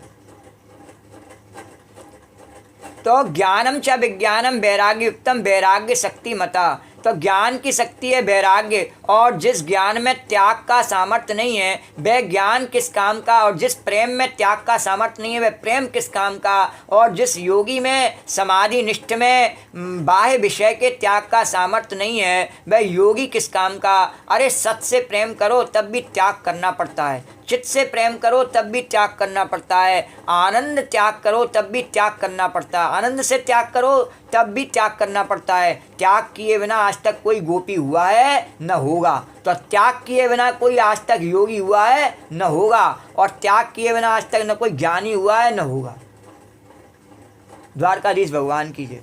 तो अपने बल से त्याग ये साधनांतर में है और दूसरे साधनों में है। तो नारायण और ईश्वर के बल से त्याग यानी वैराग्य यह भक्ति मार्ग में है। तो अपने एक तो अपने बल से त्याग कि मैं छोड़ दूंगा जी, मैं एक क्षण में छोड़ सकता हूँ लात मार के द्वारका, यह अपने बल का त्याग है। हाँ है तो छोड़ दे, भग जा, द्वारकाधीश भगवान कोई मना नहीं कर। और एक यह कि ईश्वर ने जैसे त्याग कराया है वैसे ही ठीक है। द्वारकाधीश भगवान जैसे जाई विद राखे राम तय, बड़ी सरल भाषा में, उसमें मैं तैयार नहीं हूँ, उसमें तैयार नहीं है तो फिर समझ ले कि फिर भगवान भी कह देता है कि फिर तू भक्ति के लायक नहीं है। बोले द्वारकाधीश भगवान की है। तो दो रास्ते हैं, या तो अपने आप पर त्याग कर ले, भगवान ने कहा तो मैं तो ये अपना लूँगा, और या फिर विश्वास रख, करूँ सद्य ते साधु समाना, विश्वास रख ले, मैं जब अपनी पर आ जाता हूँ तो साधु समान बना लेता हूँ। एक बार मेरी शरण में बस आ जाना चाहिए, और जब आ जावे तो फिर संशय नहीं करना चाहिए। जब मेरी शरण में आ जावे नहीं तो फिर इस बात का संशय नहीं करना चाहिए कि मैं उसे सुधार नहीं सकता हूँ। द्वारकाधीश भगवान की।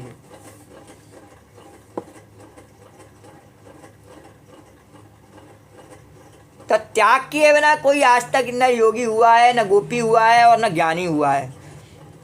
तो अपने बल से त्याग वह साधनांतर में अपने साधन से त्याग किया जाता है, योगी लोग करते हैं। तो दूसरे साधन में है, और नारायण के ईश्वर के बल से त्याग वह वैराग्य भक्ति मार्ग में है। भगवान जैसे कराना चाहे तो त्याग है, भगवान ने कहा नहीं त्याग इतना नहीं, तो जब भीतर से त्याग है तो भगवान कह भी दे नहीं तो अभी उसके मन में भोग की भावना नहीं रह सकती है द्वारकाधीश भगवान की। क्यों? जो भगवान के प्रसाद का चस्का लग जाता है नहीं, सीधे सरल अर्थों में, बहुत सरल अर्थों में भगवान के प्रसाद का जब चस्का लग जाता है नहीं तो संसार के भोग में रस नहीं आता है, फिर वो विष नजर आता है। बोलो द्वारकाधीश भगवान की। अब बस इतना ही अंतर है कि हमें गुटखे का चस्का है हाँ, और भगवान के नाम रूपी प्रसाद का हमें चस्का ही कहाँ है जिब्या पे रखने का, उसको हम रखना नहीं चाहते हैं जिब्या पे, और रख ले में नहीं। श्री कृष्ण गोविंद हरे मुरारी, हे नाथ नारायण वासुदेवाय। श्री कृष्ण गोविंद हरे मुरारी, हे नाथ नारायण वासुदेव। श्री कृष्ण गोविंद हरे मुरारी, हे नाथ नारायण वासुदेवाय। श्री कृष्ण गोविंद हरे। तो ये जो अपने बल से जो त्याग है नहीं वो उतना संभव भी नहीं है, भगवान के बल से त्याग होता है। तो तुलसीदास जी भी कह रहे हैं, क्या कह रहे हैं? अरे तो से अर्ज करो सांवरिया, मोसे मन नहीं जीतो जाए। तो से अर्ज करो सांवरिया, मोसे मन नहीं जीतो जाए। अरे मन नहीं जीतो जाए रे, मोसे मन नहीं जीतो जाए। मन नहीं जीतो जाए रे, मोसे मन नहीं जीतो जाए। तो से अर्ज, और अर्जुन ने भी कहानी गीता है, चंचलम ही मना, ये मन को नहीं मैं जीत सकता महाराज, ये तो बड़ा प्रमथनकारी है। भगवान ने कहा नहीं, अभ्यास से धीरे धीरे और मेरी शरणागति से। तो तुलसीदास जी क्या कहते हैं आगे? तो मन मेरा ये चंचल भारी, छिन छिन ले वे राण उधारी। ये राण उधारी का क्या मतलब है? शरीर में और या हमारे पास में उतना धन नहीं है, या शरीर में उतनी सामर्थ्य नहीं है, या हमारे पास में उतने ज्ञान नहीं है, फिर भी हम जो है क्या करना चाहते हैं? वह भोगना चाहते हैं उस सुख को, संसार से जबरन, हमारी किस्मत में नहीं है फिर भी हम भोगना चाहते हैं। तो वो क्या है? छिन छिन ले वे राण उधारी। हाँ, अरे उसके लिए सब कर्म करने के लिए तैयार हैं, 100 जूता खाएं, तमाशा धस के देखें। तो मन मेरा यह चंचल भारी, छिन छिन ले वे राण उधारी। अरे तोड़ फेंक दे ज्ञान पिटारी, ना कछु पार बसाए। तो से अर्ज करो सांवरिया, मुँह से मन नहीं जीतो जाए। और उस समय बचाएं, भले कितने भी बड़े हम पंडित हों, ज्ञानी हों, और कितने भी बड़े हम वेद पाठी हों, उस समय सब ज्ञान को फेंक देते हैं, तपस्वी हों तो, और ज्ञान को फेंक देते हैं। जब संसार के विषय भोगों के लूट मची हो, उसे लूटने के लिए, और ना कछु पार बसाए। तो से अर्ज करो सांवरिया, मुँह से मन नहीं जीतो जाए। अरे मन मेरा ये चंचल घोड़ा, सत्संग का मानत नहीं कोड़ा। मन मेरा ये चंचल घोड़ा, सत्संग का मानत नहीं। ये सत्संग का कोड़ा है नहीं। कैसा है कि लोग कहते हैं नहीं हम वहाँ जाएं, फलानी जगह जाएं, ढीकी जगह जाएं, सत्संग हो जावे। भगवान ने कहा इसके लिए तो एकांत ही अपना बढ़िया है, कोई दूसरे की आवश्यकता थोड़ी है। मिल जावे कोई सद्गुरु ऐसा तो बहुत बढ़िया बात है, और नहीं मिले तो अपना एकांत ही बढ़िया है, उसमें कोई झमेले की ज़रूरत थोड़ी है, यहाँ जा कि वहाँ जा कि ये कर कि वो कर। पर नहीं, तो सत्संग को हासिल करना अपने सामर्थ्य से नहीं। सत्संग तो हृदय की वस्तु है, कोई बाहर की वस्तु तो है नहीं है। सत्संग का अर्थ है सत्य का संग, सत चित्त और आनंद। तो ये तो प्रभु का, ईश्वर का स्वरूप है। ये सत हमारे भीतर है, ये चित्त हमारे भीतर है, आनंद हमारे भीतर है नहीं है? प्रत्यक्ष में है, प्रकट में। द्वारकाधीश भगवान तो हमारे भीतर है, फिर भी हम क्या सोचते हैं कि बाहर मिलेगा। तो बाहर क्यों जाते हैं? मंदिरों में भी पहले बताया कि क्यों जाते हैं, कि बाहर की अग्नि से हमारे भीतर की अग्नि जो मंद पड़ गई है भक्ति रूपी, वह जल जावे। जो हमारा बुझा हुआ दीपक है वह जल जावे। बोलो द्वारकाधीश भगवान की जय। कैसा? भक्ति रूपी जो दीपक है हमारा बुझा हुआ वह जल जावे।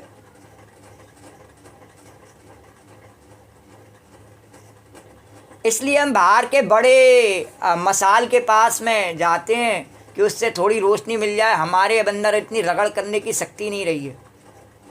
हम संसार से रगड़ करते करते और इतने हार गए हैं कि एक हनुमान चालीसा भी हम पे 5 मिनट इतनी भी रगड़ करने की शक्ति नहीं रही है। बोला द्वारकाधीश भगवान की जय।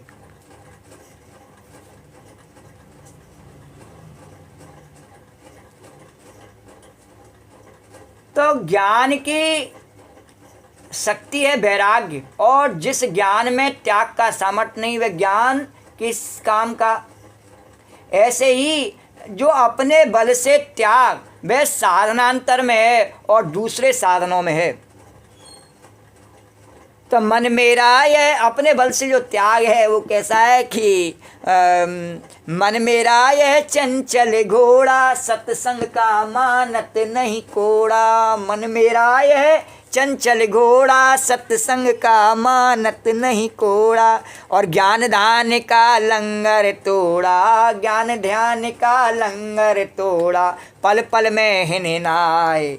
और बार बार हम कोशिश भी करते हैं नहीं ध्यान लगाने की, कभी जभी तो थोड़ी देर में ही हमें अपने काम ध्यान में आ जाते हैं और हम उस बात को तो बहुत कम प्रेस्टीज देते हैं। फिर हनुमान चालीसा को, अरे हो जाएगा हनुमान चालीसा, ऐसे करते करते हमारा पूरा जीवन बीत जाता है। अरे हनुमान चालीसा का भी नियम हम अपने जीवन में नहीं बना पाते हैं। जवाब हमें देना नहीं है किसी को। द्वारकाधीश भगवान की जय।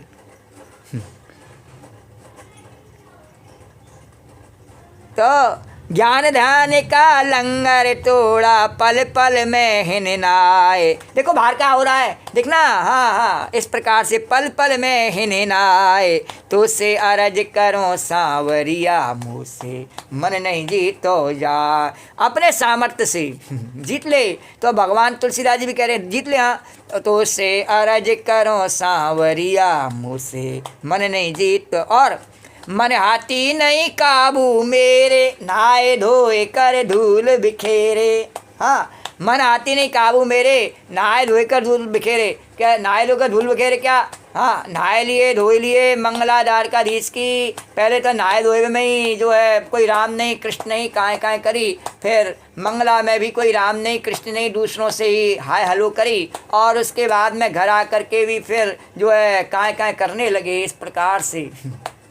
तो नहाए धोए कर धूल बिखेरे, मन आती नहीं काबू मेरे। अब मन में ही काबू नहीं तो हम राम कहें कैसे? जिब्या से थोड़ी कहा जाएगा जब तक मन में है। नहीं, ये पहचान है कि मन में है तो जिब्या पर भी है, और जिब्या पे नहीं है तो मन में भी नहीं है। जो ये कहते हैं नहीं, इस बात का दावा करते हैं हमारे तो मन में है, जिब्या से कहें या नहीं कहें।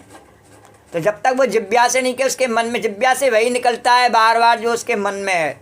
द्वारकाधीश भगवान की जय। अपने बेटे का नाम मन में है तो बेटे का नाम ही निकलता है जिब्या से बार बार, राम नहीं निकल जाता है। द्वारकाधीश भगवान की जय। तो मन हाथी नहीं काबू मेरे, नहाए धोए कर धूल बिखेरे। और महावत को भी नीचा गेरे, और जरा नहीं भय खाए। अरे महावत को भी, और जो बड़े समय से नियम बना रखा था नहीं उसको भी एक क्षण में तोड़ देते हैं। महावत को भी नीचा गिरे, जरा नहीं भय खाए। ये पूतना रूपी जब वासना आती है नहीं तो अब बड़े बड़े को मोहित कर लेती है और वो गिर जाते हैं अपने पर से। तो महावत को भी नीचा गिरे, जरा नहीं भय खाए। तो से अरज करो सांवरिया, मुझसे मन नहीं जीता जाए। तो से अरज करो सांवरिया, मुझसे मन नहीं जीता जाए। और क्या कहते हैं तुलसीदास? अरे कैसे राखो मन को बस में, मन कर रखा मुझको बस में। कैसे राखो मन को बस में, मन कर रखा मुझको बस में। अरे इस मन को कैसे बस में रखूं प्रभु? ये तो सबको अपने बस में करके रखता है। हाँ, अब मेरा मन है कि मैं राम कहूँ राम कहूँ राम कहूँ बावरे। तो अब कोई कहे नहीं ये मत कहे, काम कहे, काम कर बावरे। तो मन के हिसाब से तेरे को काम अच्छा लगता है, मेरे को राम अच्छा लगता है। तो ये तो मन में लेकर सौदा है नहीं है, इसमें ज़बरदस्ती काहे बात की? अरे हाँ, हम ज़बरदस्ती करें राम वाले काम वाले से कि नहीं तू हमारा अपना काम छोड़ के हमारा राम जप, नहीं कह रहे हम तो किसी से। द्वार अपने आप से ही कहते हैं कि राम कहो राम, अपने आप को ही कह रहे हैं राम कहो राम कहो राम कहो बाबरे। और तुलसीदास जी ने वैसे भी लिखा है कि रामचरितमानस स्वांत सुखाय रघुनाथ गाथा। मैंने अपने आप को संतुष्टि रहने के लिए भगवान की कथा गाई। तो आगे कह रहे हैं कैसे राखो मन को बस में, मन कर रखा मुझको बस में। आपके तो सबके मन आपके बस में हैं। और तुलसीदास जी कह रहे केवल मेरा ही मन बेचारे का नहीं है उसमें। मैंने अपने मन के बारे में कहा है, क्योंकि वहाँ उनके पास में जो इलाहाबाद में बनारस में जहाँ वो अपना प्रचार करते डोलते थे, वहाँ बहुत सारे पंडित विद्वान रहते। हाँ, तो वो क्या हमारे को समझा रहा है। हाँ, तो हमें मिला, हमें कभी गुरबड़ ज्ञानी, उन्होंने उसको व्यक्त भी किया है बात को मिला हमें कभी गुरबड़ ज्ञानी मृत्यु निकट आई खलतोई। तो इस प्रकार से उनको तुरंत ही और घबराहट मिल जावे, परेशानी मिल जावे। तो कैसे राखो मन को बस में, मन कर रखा। तो उन्होंने कहा मैं अपने मन की बात कर रहा हूँ, सबके मन की मैंने ठेकेदारी नहीं ले रखी है। तो कैसे राखो मन को बस में, मन कर रहा। ऐसे ही मैं गोपी भी कह रही हूँ, अपने मन की कह रही हूँ भैया। तो कैसे राखो मन को बस में, मन कर रखा मुझको बस में। और तुलसी का मन विषय को रस में, तुलसी का मन विषय को रस में, पल पल में ललचाए। और मैं तो मेरा मन तो विषय भोगों को खाने के लिए, पीने के लिए, घूमने के लिए बार बार ललचाता ही रहता है। और बार बार मुझे इसमें कोई अतिशयोक्ति की बात तो है नहीं है, बार बार ललचाता ही है मन। अभी बताया नहीं, ये काम का प्रभाव सब जगह तो ललचाता ही है। और उसको बार बार साधना क्या बुराई की बात है? द्वारकाधीश भगवान की है।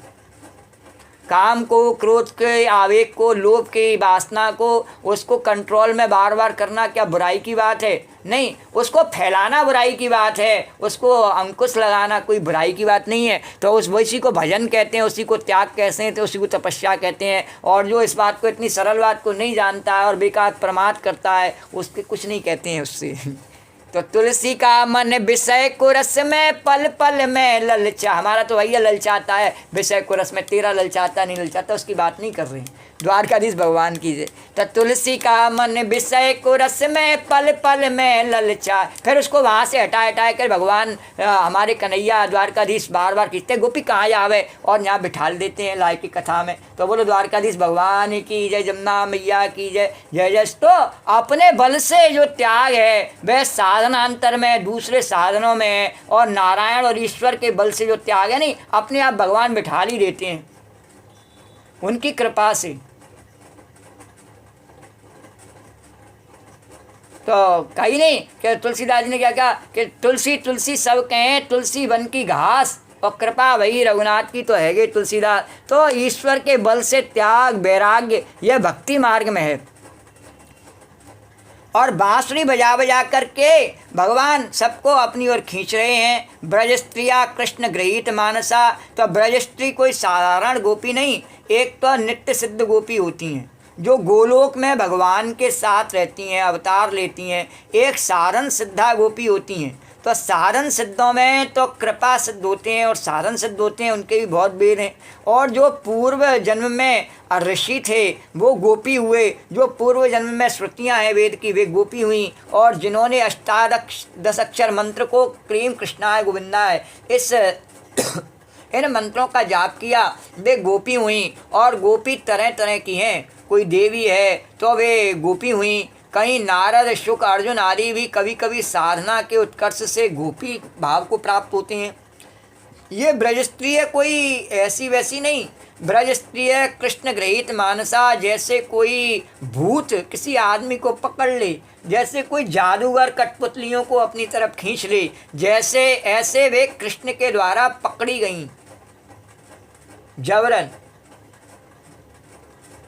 तो आप लोगों ने कठपुतलियों का खेल देखा होगा, उसमें सूत्राधार मालूम नहीं पड़ता है कि सूत्र कहाँ है, और कठपुतलियों को खींच लेता है, उनको हंसा दे, उनको रुला दे, उनको बुला दे। उमादारु जो सित की नाई, सवै न चावत राम गुसाई। तो ऐसे ही गोपियों के शरीर का ढांचा रह गया था। तो श्री कृष्ण ने उनके मन को खींच लिया, गृहीत मानसा पकड़ लिया। तो बंसी ध्वनि का एक महाचोर मिला कि उसको कान का रास्ता मिला, और उसके द्वारा भीतर गया, वहाँ उनके मन रूपी धन को उसने चुराया और चुरा कर वहाँ से भागा। तो जैसे और भागने लगे तो घर के लोग तो जैसे जैसे वैसे चोर के पीछे दौड़ पड़ते हैं, तो किसी की सलाह करते नहीं, दौड़ते हैं। तो जो वहाँ से वहाँ ही चोर के पीछे दौड़ता है कि माल छीन लो इससे, तो ऐसे गोपियाँ निकल पड़ी जैसे कोई अपना चुराया हुआ माल छीनने के लिए जा रहा हो। तो श्री कृष्ण ने किसी का कंगन नहीं चुराया और श्री कृष्ण ने किसी का कंगन नहीं उतारा, कड़ा नहीं उतारा, किसी की करदनी नहीं उतारी, किसी का नूपुर या किसी का कुंडल, किसी का हार नहीं उतारा। ये तो मामूली कीमत की चीज़ है, जो सबसे कीमती है, जो दिल के संदूक में रहता है, कलेजे में बंद रहता है, उसको शब्द से चुरा लिया, हाथ नहीं लगाया। क्या जादूगर है। बोलो द्वारकाधीश भगवान। ये भगवान का नाम क्या है? ऐसा शब्द है जब कान में पड़ता है नहीं तो जिसके कान में पड़ता है उसके हृदय को चुरा लेता है भगवान। द्वारकाधीश भगवान की जय। जब उसके श्रृंगार का वर्णन होता है नहीं भगवान के का, और भगवान के श्रृंगार का वर्णन, भगवान की कृपा का वर्णन, लेकिन हाँ जिनके हृदय के भाव बिल्कुल मर गए हैं। मर कैसे गए हैं? कि वो संसार के काम कर कर के और भर गए हैं। भर किससे गए हैं? अपने इच्छाओं की, आकांक्षाओं की, अभिलाषाओं की गिनतियों से भर गए हैं। वो अब ये अब ये अब ये अब ये, तो उनको भगवान के नाम सुनाई नहीं देते हैं, वो बहरे हो जाते हैं, उनके कान बंद हो जाते हैं, क्योंकि वे उसे सुनना नहीं चाहते हैं। वे केवल अपना ही शब्द सुनना चाहते हैं, अपना ही राग सुनना चाहते हैं, इसलिए वो बहरे हो जाते हैं, इसलिए वह कृपा उन पर नहीं हो पाती है। जैसे कि आज के युग में हम देखते हैं, उदाहरण के सहित में कान में लीड लगा करके चलते हैं, गाड़ी तक चलाते हैं नहीं तो लीड लगा के चलते हैं, उनको बाकी किसी की आवाज़ सुनाई नहीं देती है। द्वारकाधीश भगवान की है। तो फिर बाद में भले ही एक्सीडेंट हो जाए, उससे कोई उन्हें लेना देना नहीं है, सुनाई नहीं देती है। तो ऐसे ही जो भगवान की बंसी ध्वनि से वंचित है नहीं, भगवान तो सबको सुना रहे हैं, सबको प्रेम का राग दे रहे हैं और सब पे बराबर कृपा कर रहे हैं। जैसे सूर्य भगवान सब पर जो है अपनी बराबर कृपा की किरणें बरसा रहे हैं, सबको जीवन दे रहे हैं, सबको उनकी अभिलाषाओं को पूर्ण करने की शक्ति दे रहे हैं, सबके जीवन में मंगल और आनंद कर रहे हैं। पर हम अपने बंद कमरे में सोते ही रहें, उनको प्रणाम भी न कर सकें, तो इसमें हमारी अपनी स्वयं की कमी है। ऐसे ही हम अपनी जो है कानों को बंद करके रखते हैं, किससे? अपनी महत्वाकांक्षाओं के लीड लगा करके, और हमें सुनाई नहीं देता है फिर उस भगवान का नाम। बोलो द्वारकाधीश भगवान की जमुना मैया कीजिए। तो उन पर वे कृपा नहीं हो पाती, नहीं तो भगवान तो सब पे ऐसी कृपा कर रहे हैं। तो एक तो नित्य सिद्धा गोपी होती है, तो बांसुरी बजा बजा करके भगवान सबको अपनी ओर खींच रहे हैं।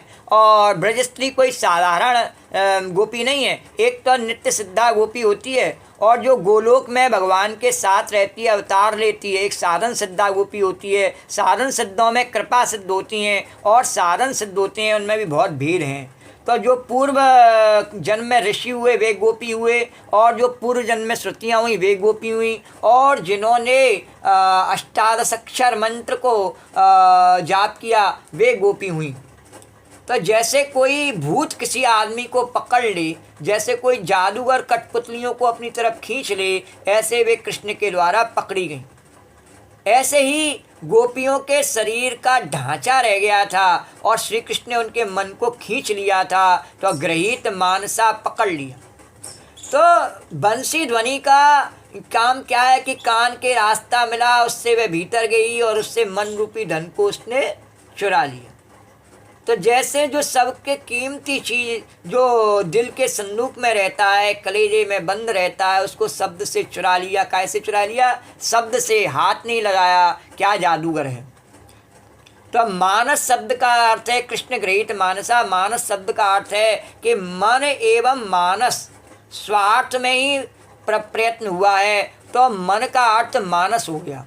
और एक इसका अर्थ है कि मन संबंधिनी थी, तो मानसानी मन से संबंध रखने वाली वृत्ति। तो दोनों अर्थों में फर्क है। गोपियों के मन में बड़े बड़े माल रखे हुए थे और उन्हीं के बल पर वे कृष्ण से अलग टिकी हुई थी। उनके घर में बहुत सारी संपत्ति, पुराने बर्तन, सोने चांदी के, है नहीं, तो बहुत माल रखे हुए थे। तो श्रुति वृत्ति थी, विवेक था, लज्जा थी, भय था, बुद्धि थी। नहीं, वो बर्तन नहीं, वो क्या बर्तन क्या है कि उनकी वो धृति, स्मृति, विवेक, लज्जा, भय और बुद्धि, ये सब गोपियों के दिल में रहता था। तो ब्रजस्त्रिय कृष्ण गृहीत मानसा आजग्म्युरन्योन्यस लक्षितोद्यमा सयत्र कालो जवलोल कुंडला। तो श्री कृष्ण ने जब क्या किया कि बांसुरी बजाई, और जब आदमी आनंद में आ जाता है तो क्या होता है कि हमने देखा बहुत बड़े आदमी हो जो बोलने या सिर झुकाने की तकलीफ मानते हैं, उनको संगीत सुनने को मिल जाए तो सिर हिलाने लगते हैं। हाँ, तो एक बार कलकत्ते में एक संकीर्तन हुआ, जुलूस निकलने वाला था, बिल्कुल सत्य कथा है, अखंडानंद जी सुना। कोई ऐसी परिस्थिति की सरकार ने धारा 144 लगा दिया, बस ये जुलूस नहीं निकल सकता था। संकीर्तन वालों ने कहा हम तो निकालेंगे, भगवान का जुलूस नहीं बदल सकता। आगे महाराज सैकड़ों मंडली इकट्ठी हुई, 10,000 आदमी इकट्ठे हो गए, और वह ढोलक बजी, वह मृदंग और मजीरा के पाँव में नूपुर बांध कर के वे लोग निकले सड़क पर। बड़े बाजार में बड़े संकीर्तन होने लगा। तो पुलिस को यह ख्याल छूट गया कि हम पुलिस के अफसर हैं और हमको कानून के अनुसार काम करना चाहिए। वे स्वयं नाचने लग गए, और उनके अपने पुलिस पने की जो स्मृति थी वह संकीर्तन ने हर ली। उनके मन में रोकने का जो धैर्य था नहीं, वह संकीर्तन ने हर लिया। उनके अंदर जो विवेक था कि कानून का पालन करवाना है, उसने वह विवेक खो दिया। उनको जो शर्म थी कि लोगों के सामने नावें कैसे नष्ट हो गईं, सो धृति, स्मृति, विवेक, लज्जा, बुद्धि, ये सब हर लिया। ये भगवान का संकीर्तन है नहीं, इसकी महिमा क्या है कि भक्त कवि जितने भी हुए नहीं, सब मुसलमानों शासकों के काल में हुए हैं, और उन्होंने उनकी परवाह नहीं करी मुसलमान शासकों की, और संकीर्तन को बढ़ावा दिया कि भगवान के नाम से ही लोगों का उद्धार हो सकता है। इस प्रकार से भक्ति को फैलाया और जन जन में पहुंचाया। बोलो द्वारकाधीश भगवान की जय। और आज के युग में भी अमेरिका में, ऑस्ट्रेलिया तक में भी भगवान के संकीर्तन जुलूस निकाले जाते हैं, हरे राम हरे कृष्णा के, और कोई रोक नहीं सकता है। वहाँ की सरकार सहयोग करती है, द्वारकाधीश भगवान की जय। ये भगवान की महिमा कोई ये नहीं है कि भारत के व्यक्ति कहें कि नहीं, एक तो कोई एक हरामखोर व्यक्ति वैसे ही भगवान का नाम गाते रहते हैं खाली बैठे हुए। तू गा ले द्वारकाधीश भगवान की जय। वो भगवान के नाम की महिमा को जानता ही नहीं है, उसका अपना जीवन उसी से चलता है, लेकिन फिर भी उसको मानता नहीं है।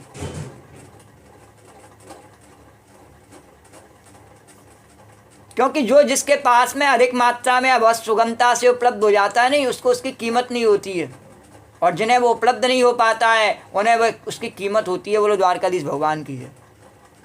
तो धृति, स्मृति, विवेक, लज्जा, बुद्धि, ये सब भगवान ने हर लिया। किसने? कि बांस की बांसुरिया के माध्यम से भगवान ने। तो बांसुरी बजाए गो की विष बगराए गो, और यह तो बांसुरी बज गई, चारों ओर जहर फैल गया।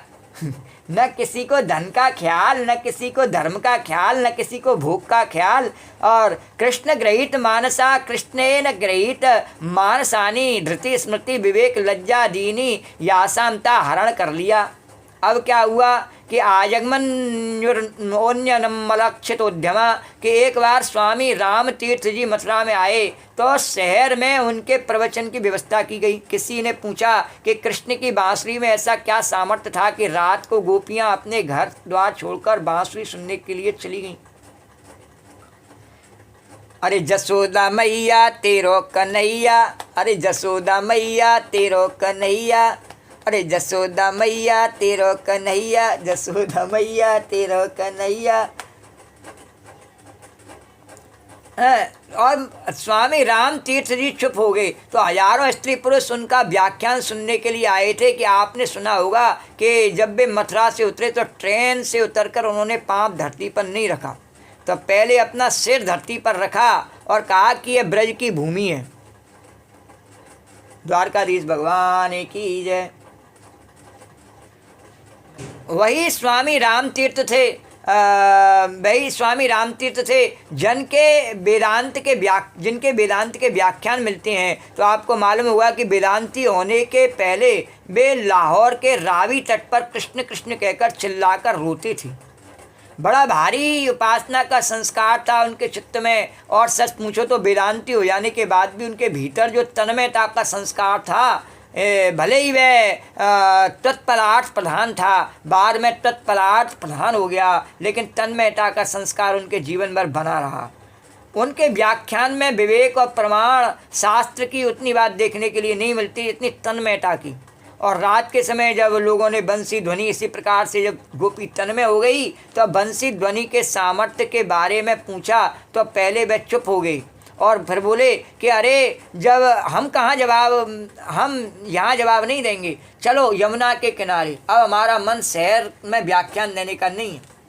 चांदनी रात महाराज 11 बज रहे, हजारों श्रोताओं को लेकर शहर से निकलकर वे यमुना के किनारे बालू पर बैठ गए।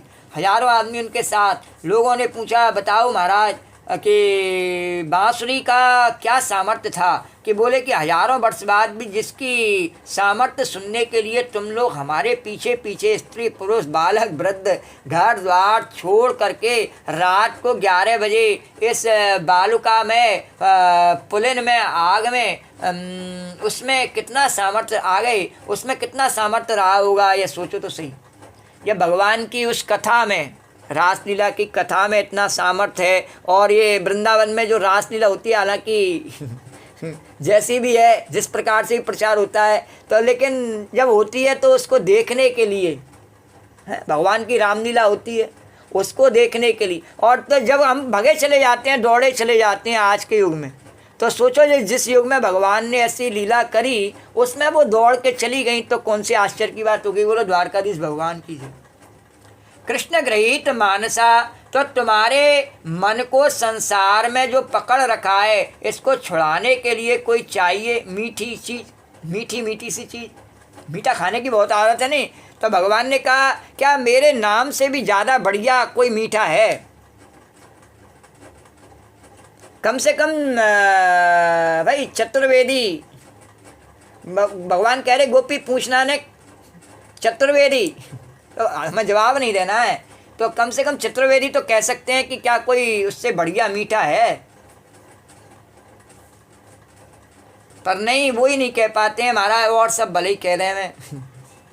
तुम्हारे मन को संसार ने पकड़ रखा है, इसको छुड़ाने के लिए मीठी से मीठी चीज़ चाहिए। उनको तो 13वीं का भी पसंद है जी, द्वारकाधीश भगवान के। तुमको सचमुच सत्य में आनंद नहीं आता, तो व्यापारी को सच्चाई में मज़ा कहाँ आता है, तो अच्छे पढ़े लिखे लोगों की जानकारी में मज़ा कहाँ आता है। तो अखंडानंद जी कह रहे हाँ गोपी बिल्कुल सही कह रही, अच्छे पढ़े लिखे लोगों की समझ में मज़ा नहीं आता। तो मज़ा तो आता है वे कॉलेज के पढ़ने वाले लोग ऊधम क्यों मचाते, अगर मज़ा आता तो।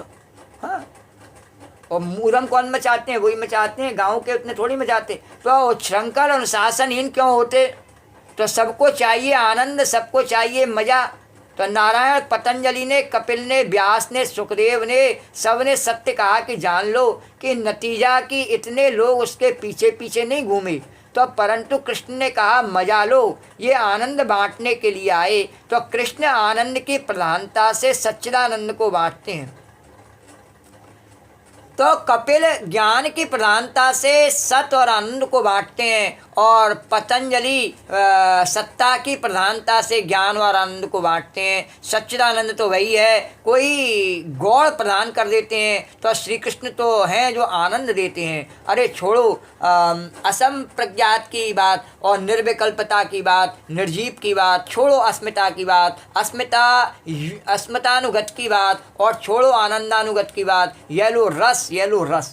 तर्क को तर्क की कहने का मतलब है कोई आवश्यकता नहीं है। एक कृष्ण है, एक गोपी है, इतना ही समझ करके, यानी एक जीव है और एक ब्रह्म है, द्वारकाधीश भव, इतने से ही उसकी समझ में आ जाता है।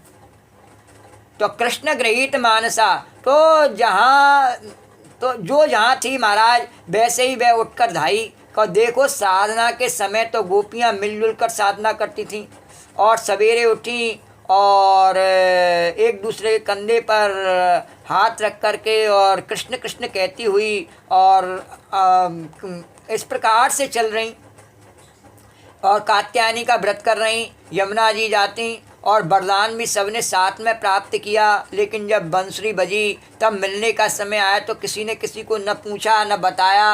तो जैसे बहुत से मुमुक्षु सब एक साथ साधना करते थे, जिज्ञासु एक साथ जिज्ञासा करते थे, लेकिन जब संन्यास लेने का मौका आया तो अकेले अकेले ही भगे। और आपको मालूम है कि बिना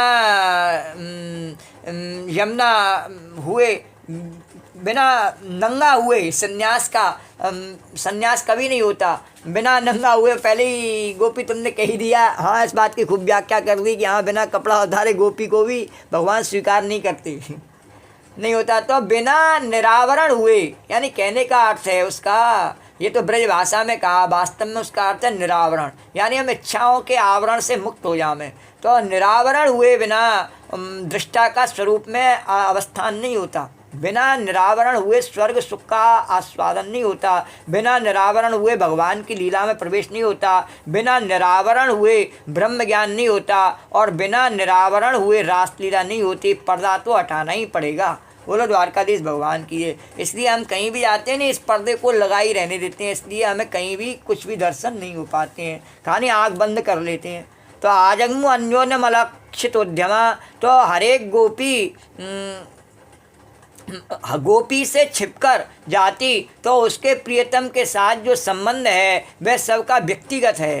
अनादिकाल से जो संसार में प्रवाह है, इसमें सबका मन अलग अलग है, इसकी योग्यता अलग अलग है, उसके प्रेम की प्रक्रिया अलग अलग है, उसके लिए साधन अलग अलग होता है।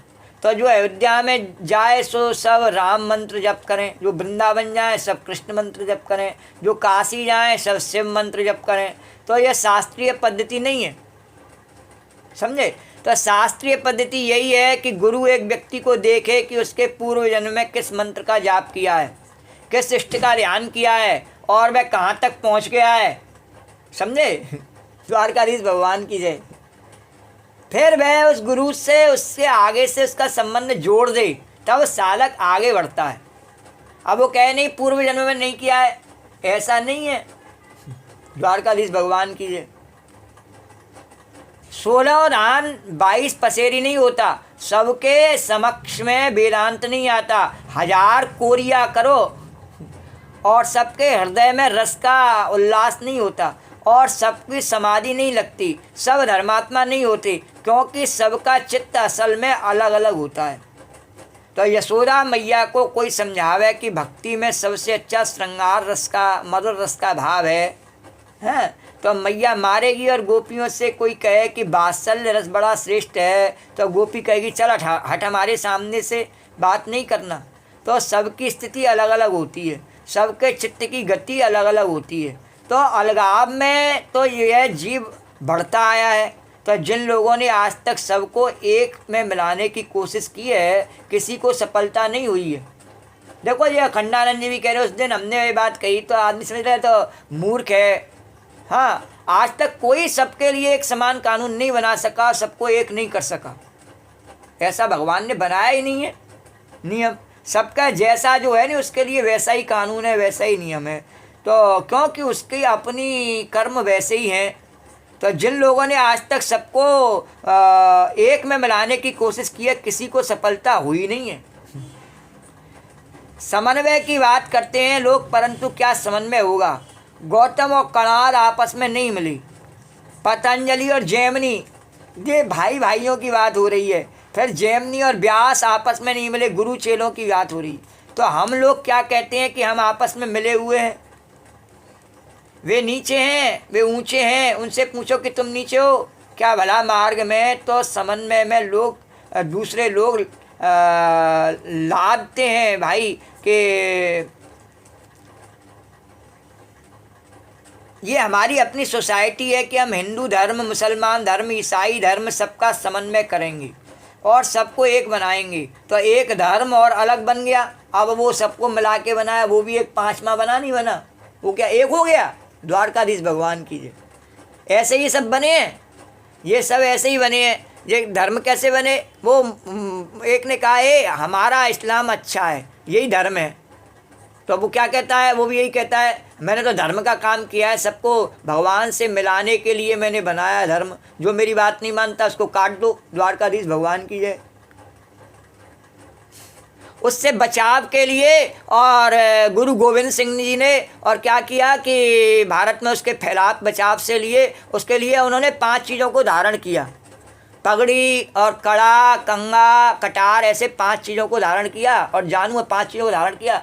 उसको सरदारों ने युद्ध के समय, युद्ध से उनका मुकाबला करने के लिए धारण किया गुरु गोविंद सिंह ने उसको युद्ध के समय। उसको बाद में उनके जो अनुयायी थे नहीं, उनके शिष्य, उन्होंने उसको अपनी पहचान बना लिया और अपना एक नया धर्म बना लिया, सरदार सिख धर्म।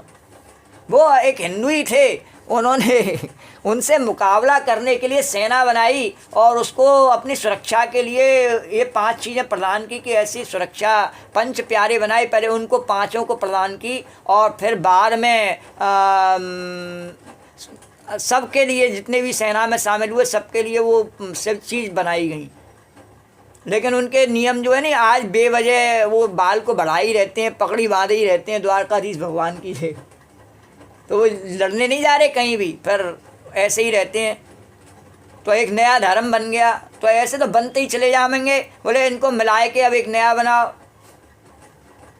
जब भगवान ने सबका स्वभाव अलग अलग बनाया है, किसी का अंगूठा भी एक जैसा बनाया नहीं है, हम प्रकृति से विपरीत कैसे चल सकते हैं?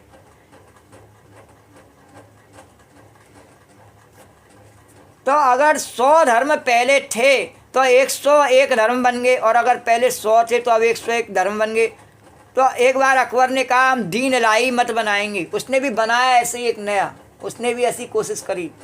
तो हिंदू मुसलमान सब उसमें आमेंगे, ये इलाही मत अलग हो गया। तो ऐसे नहीं होता, उसकी योग्यता अलग अलग होती है। देख, हिंदू जो है वो कोई धर्म नहीं है ऐसा, इसलिए कैसे क्यों है ये सब प्रमाद कि उसे आदमी धर्म नहीं, जो मानव का धर्म है वही हमारा अपना सनातन धर्म है। कि इस मनुष्य के चोले में भगवान ने कहा तेरा धर्म क्या है? मेरे लिए भक्ति करना, मेरे लिए परोपकार में सबके हित कर्तव्य करना, मेरे लिए ज्ञान प्राप्त करने की कोशिश, तेरा धर्म है। उसमें विभाग करके फिर बाद में ब्राह्मण का क्या है, क्षत्रिय का क्या है, वैश्य का क्या है, उसमें भी विभाग करके फिर ब्रह्मचारी का क्या है और गृहस्थ का क्या है, वानप्रस्थ का क्या है, संन्यास क्या क्या है, इस प्रकार से उसकी व्याख्या करी। उसमें ये नहीं कहा कि ये किसी के लिए। और फिर भगवान ने कहा अगर समझ में नहीं आता है इतना भी जीना तेरे को, तो सर्वधर्मान परित्यज्य मामेकम शरणम ब्रजा, एक मेरी तो शरण में आ जा, मेरी बात मान ले बस। और मेरी बात कैसे मान ले? कि मेरी बात मानने के लिए आखिरी 18वें अध्याय भगवान ने कहा मैं सबके हृदय में हूँ, तेरे हृदय में भी हूँ, इसको जान ले पहले। जब जान लेगा तभी तो मेरी आवाज़ सुनेगा, और जब सुनेगा तो मानेगा। बोलो द्वारकाधीश भगवान की जय। अभी कहा नहीं, हम बहरे हो जाते हैं, संसार के महत्वाकांक्षाओं में डूब करके बहरे हो जाते हैं, तो सुनते ही नहीं है। तो ऐसे नहीं होता है, सबकी योग्यता अलग अलग होती है और सबकी अपनी योग्यता के अनुसार ईश्वर की ओर चलते हैं। ये ढोंडी पीट कर गाने का मार्ग नहीं है, ये एकांत में मिलने का रास्ता है। मुसाफिर खाने में जो है ब्याह नहीं हुआ करता, यह तो एकांत कमरे में ईश्वर से, परमेश्वर से, अपने परमात्मा से मिलते हैं। अब लोग चौराहे पर आकर व्याख्यान देने लगते हैं द्वारकाधीश भगवान, उससे वो अपने को भगवान से मिलाना नहीं चाहते, अपनी विद्वत्ता जताना चाहते हैं। विद्वान बनने का प्रश्न नहीं हो रहा है यहाँ पे। यहाँ पर सत्संग जो है कोई विद्वान बनने के लिए नहीं है। भगवान का सत्संग की भगवान शंकर कथा कर रहे हैं, माता पार्वती, वहाँ वो विद्वान बनने के लिए कर रहे हैं? नहीं, वही शंकर हैं, वही पार्वती हैं, एक ही है, वही माता हैं, वही पिता हैं। तो वहाँ कोई विद्वान बनने की बात नहीं है एक दूसरे से। वो तो एक दूसरे से रस लेने के लिए दो हुए ही इसलिए हैं कि वो रस ले सकें, वो राम कह सकें और वो राम सुन सकें, इसलिए हो गए हैं। तो सत्संग का अर्थ है रस लेना। भगवान के नाम में तर्क कुतर्क की, विद्वत्ता की कोई आवश्यकता ही नहीं है। वहाँ तो सब प्रकार के धर्मों को छोड़ के भगवान ने कहा मेरी शरणागति की आवश्यकता है, मेरे प्रति प्रेम की आवश्यकता है, मेरे प्रति समर्पण की आवश्यकता है। तो डोरी पीट कर चलने का मार्ग नहीं है। गोपियों ने एक दूसरे को बताया नहीं, एक निकली तो सास मिल गई रास्ते में, और कुमारियाँ भी आती हैं और विवाहिता भी आती हैं। भला श्री कृष्ण ने वरदान तो दिया था कुमारियों को, पर जब बांसुरी बजी तो कुमारी, विवाहिता और युवती, वृद्धा, मुग्धा और उनका भेद नहीं रहा, सब चल दी नहीं। तो कृष्ण ने कहा कि हाँ एक की मिल गई साथ।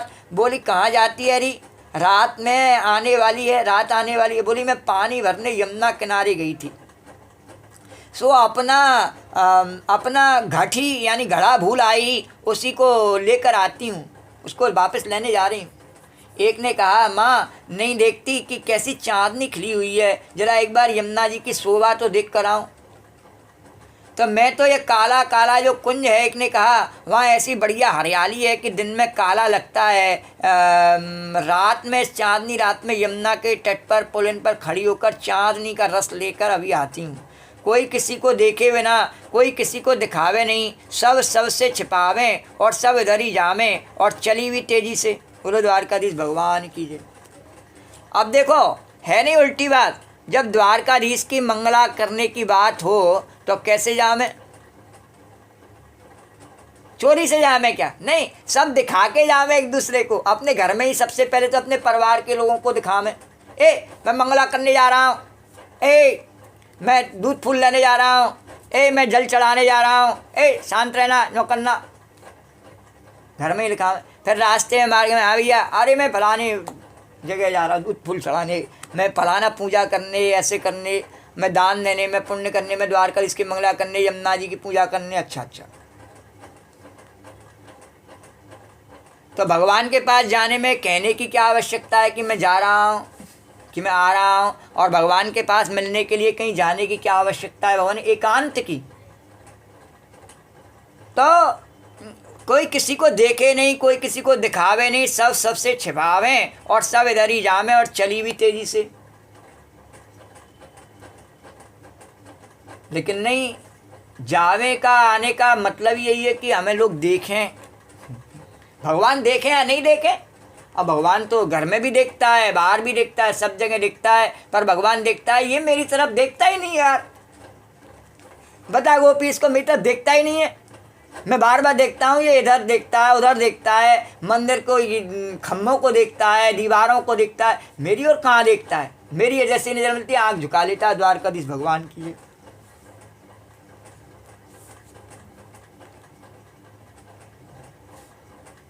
तो हम तो आगे खंडान जी करें, हम तो बम्बई में कथा वार्ता कर रहे, तो बहुत संभाल कर बोलना पड़ता। श्रुति कहती है कि बड़े सद्भाग्य से ईश्वर की कृपा से संसार छोड़ने का और ईश्वर से मिलने का संकल्प हृदय में आता है, क्योंकि हमारी वासना नहीं है, ईश्वर का संदेश है। क्योंकि हमारी वासना तो संसार में रमने की है। बोले जिस समय ईश्वर यह संदेश दे कि छोड़ो संसार और छोड़ो अपने को हमसे, जोड़ो अपने को हमसे, उस समय फिर उसकी उपेक्षा नहीं करना। वेद में उपनिषद कहती है यद हरेवा चिर जेता तद हरेवा प्रमन्न जेता। जब वैराग्य तभी प्रवज्जा और तीव्र संवेग नाम आसन्ना। जिसके जीवन में तीव्र संवेग होता है उसको परमात्मा की प्राप्ति होती है। लेकिन इस तीव्र संवेग में यह देखने का नहीं है कि क्या छूट गया और क्या रह गया। इस पर एक गाना आता है, मैं जिंदगी का साथ निभाता चला गया, हर फिक्र को धुएं में उड़ाता चला गया, है नहीं। तो गोपियाँ तीव्र संवेग से कृष्ण की ओर चली। गोपियों ने यह नहीं सोचा कि कहाँ कहीं सांप न काट ले, कैसे निकलेंगे रात में भाई, कहीं चोर न मिल जाए, कहीं भूत न पकड़ ले, कहीं बिच्छू न डस ले, कहीं कांटा न गड़ जाए, तो ये याद नहीं। और जब हम अपने अर्थ प्राप्त करने के लिए अपने किसी ऐसे ही लालच से जब चलते हैं ना, तब ऐसी किसी बात को ध्यान में नहीं रखते हैं। लेकिन भगवान के लिए तो बहुत कठिन है ऐसा करना। तो ये सब नहीं आया गोपियों को, क्योंकि उनकी नज़र में लक्ष्य पर है। तो आपने लैला मजनू की कहानी सुनी होगी। बाज़ार में घोषणा कर दी गई कि मजनू जहाँ हो खाने पीने की चीज़ मांगे तो मुफ्त में दे दी जाए। गांव में हज़ारों मजनू पैदा हो गए, हर दुकान पर बिल आवे और इन्होंने इतना लिया इतना लिया। एक मजनू कितना खाए, बोले असली मजनू की परीक्षा होगी। मचान पर लैला को बैठा दिया गया और चारों तरफ आग लगा दी गई। अब घोषणा की गई कि लैला मजनू से मिलना चाहती है। सब मजनू आग दिख कर भाग गए और जो असली मजनू था उसको लैला ही दिखती थी, आग नहीं दिखती थी। तो गोपी जब घर से निकली तो उसको बिच्छू सांप नहीं दिखा, उसको माँ बाप नहीं दिखे, भाई बंधु सास ससुर नहीं दिखे, उसको दिखते थे बांसुरी बजाते हुए कृष्ण। यत्र कांतो जवलोल कुंडला। बोलो द्वारकाधीश भगवान की जय। अरे इतने वेग से गोपी जा रही थी कि कुंडल, कंकन, किंकड़ी, करदनी सब बजने लग गई। सबको पता लग जाता है गोपी चल रही है। द्वारकाधीश भगवान की जय। इतने वेग से गोपी जा रही, कुंडल, कंकड़, किंकणी, करदनी सब बजने लग गई। कहाँ चली? यत्र सा कांता, जहाँ वह कांत था, जहाँ वह प्यास था, प्यारा था, वो हमको प्यारे के पास पहुँचने से मतलब है। रास्ते में विघ्न बाधा से क्या मतलब है? तो प्रेमी के लिए शरीर की क्या कीमत है? सब की सब चल पड़ी। जब शरीर से प्रेम थोड़ी है, परमात्मा और जीवात्मा का मिलन है, तो एक जीवात्मा एक परमात्मा ही सभी जीवात्माओं के लिए पूर्ण है। आजन्मोन्योन्यमलक्षितोष्धुमा। और कई लोग कहते हैं कि आजन्मु का अर्थ है कि सुखदेव जी महाराज उसी कदम्ब पर बैठे हुए थे जिसके नीचे श्री कृष्ण बंसी बजाते थे। उन्होंने साक्षी दी कि गोपियाँ आईं। किसी ने कहा कि आजन्मु का अर्थ है कि सबको छोड़कर आईं। यह समन्तात माने सर्व परित्याग करके आईं, अविसार किया। कहाँ आईं? तो चिरकाल से जिनको चाहती थी उस कांत के पास। और कश्य सुकश्य अंत निष्ठा, जो सुख की अंतिम निष्ठा है, वहाँ आई और एक दूसरे से छिपकर आई और श्री कृष्ण के आकर्षण से विचार चला गया और चली आई। तो आजन्मोन्योन्यमलक्षितोष्चमा स यत्र कांतो जवलोल कुंडला। तो क्या क्या छोड़कर गई उसका वर्णन आगे देखें और आगे कथा कल करेंगे। तो द्वारकाधीश भगवान की जय।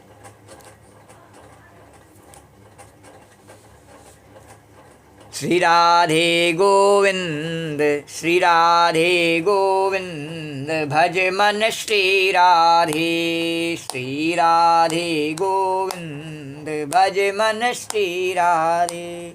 श्री राधे जय जय राधे, जय राधे जय श्री राधे।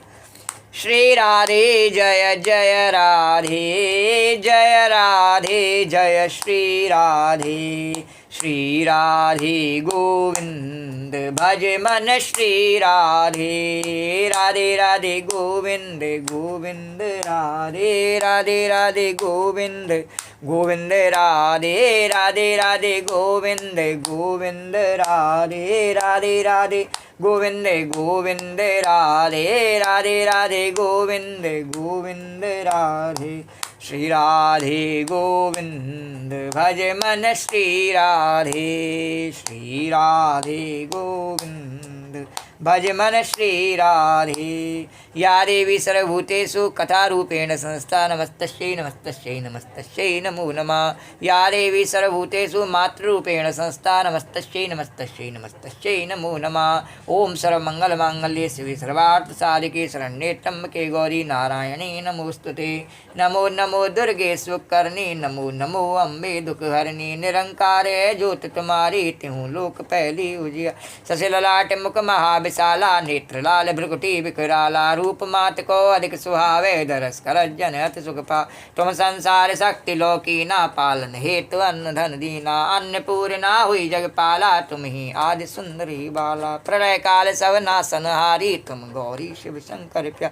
शिव योगी तुम रे गुण गावे, ब्रह्मा विष्णु तुम्हें नित्य ध्यामे। रूप सरस्वती का तुम धारा, देश बुद्धि ऋषि मुनि नोबा।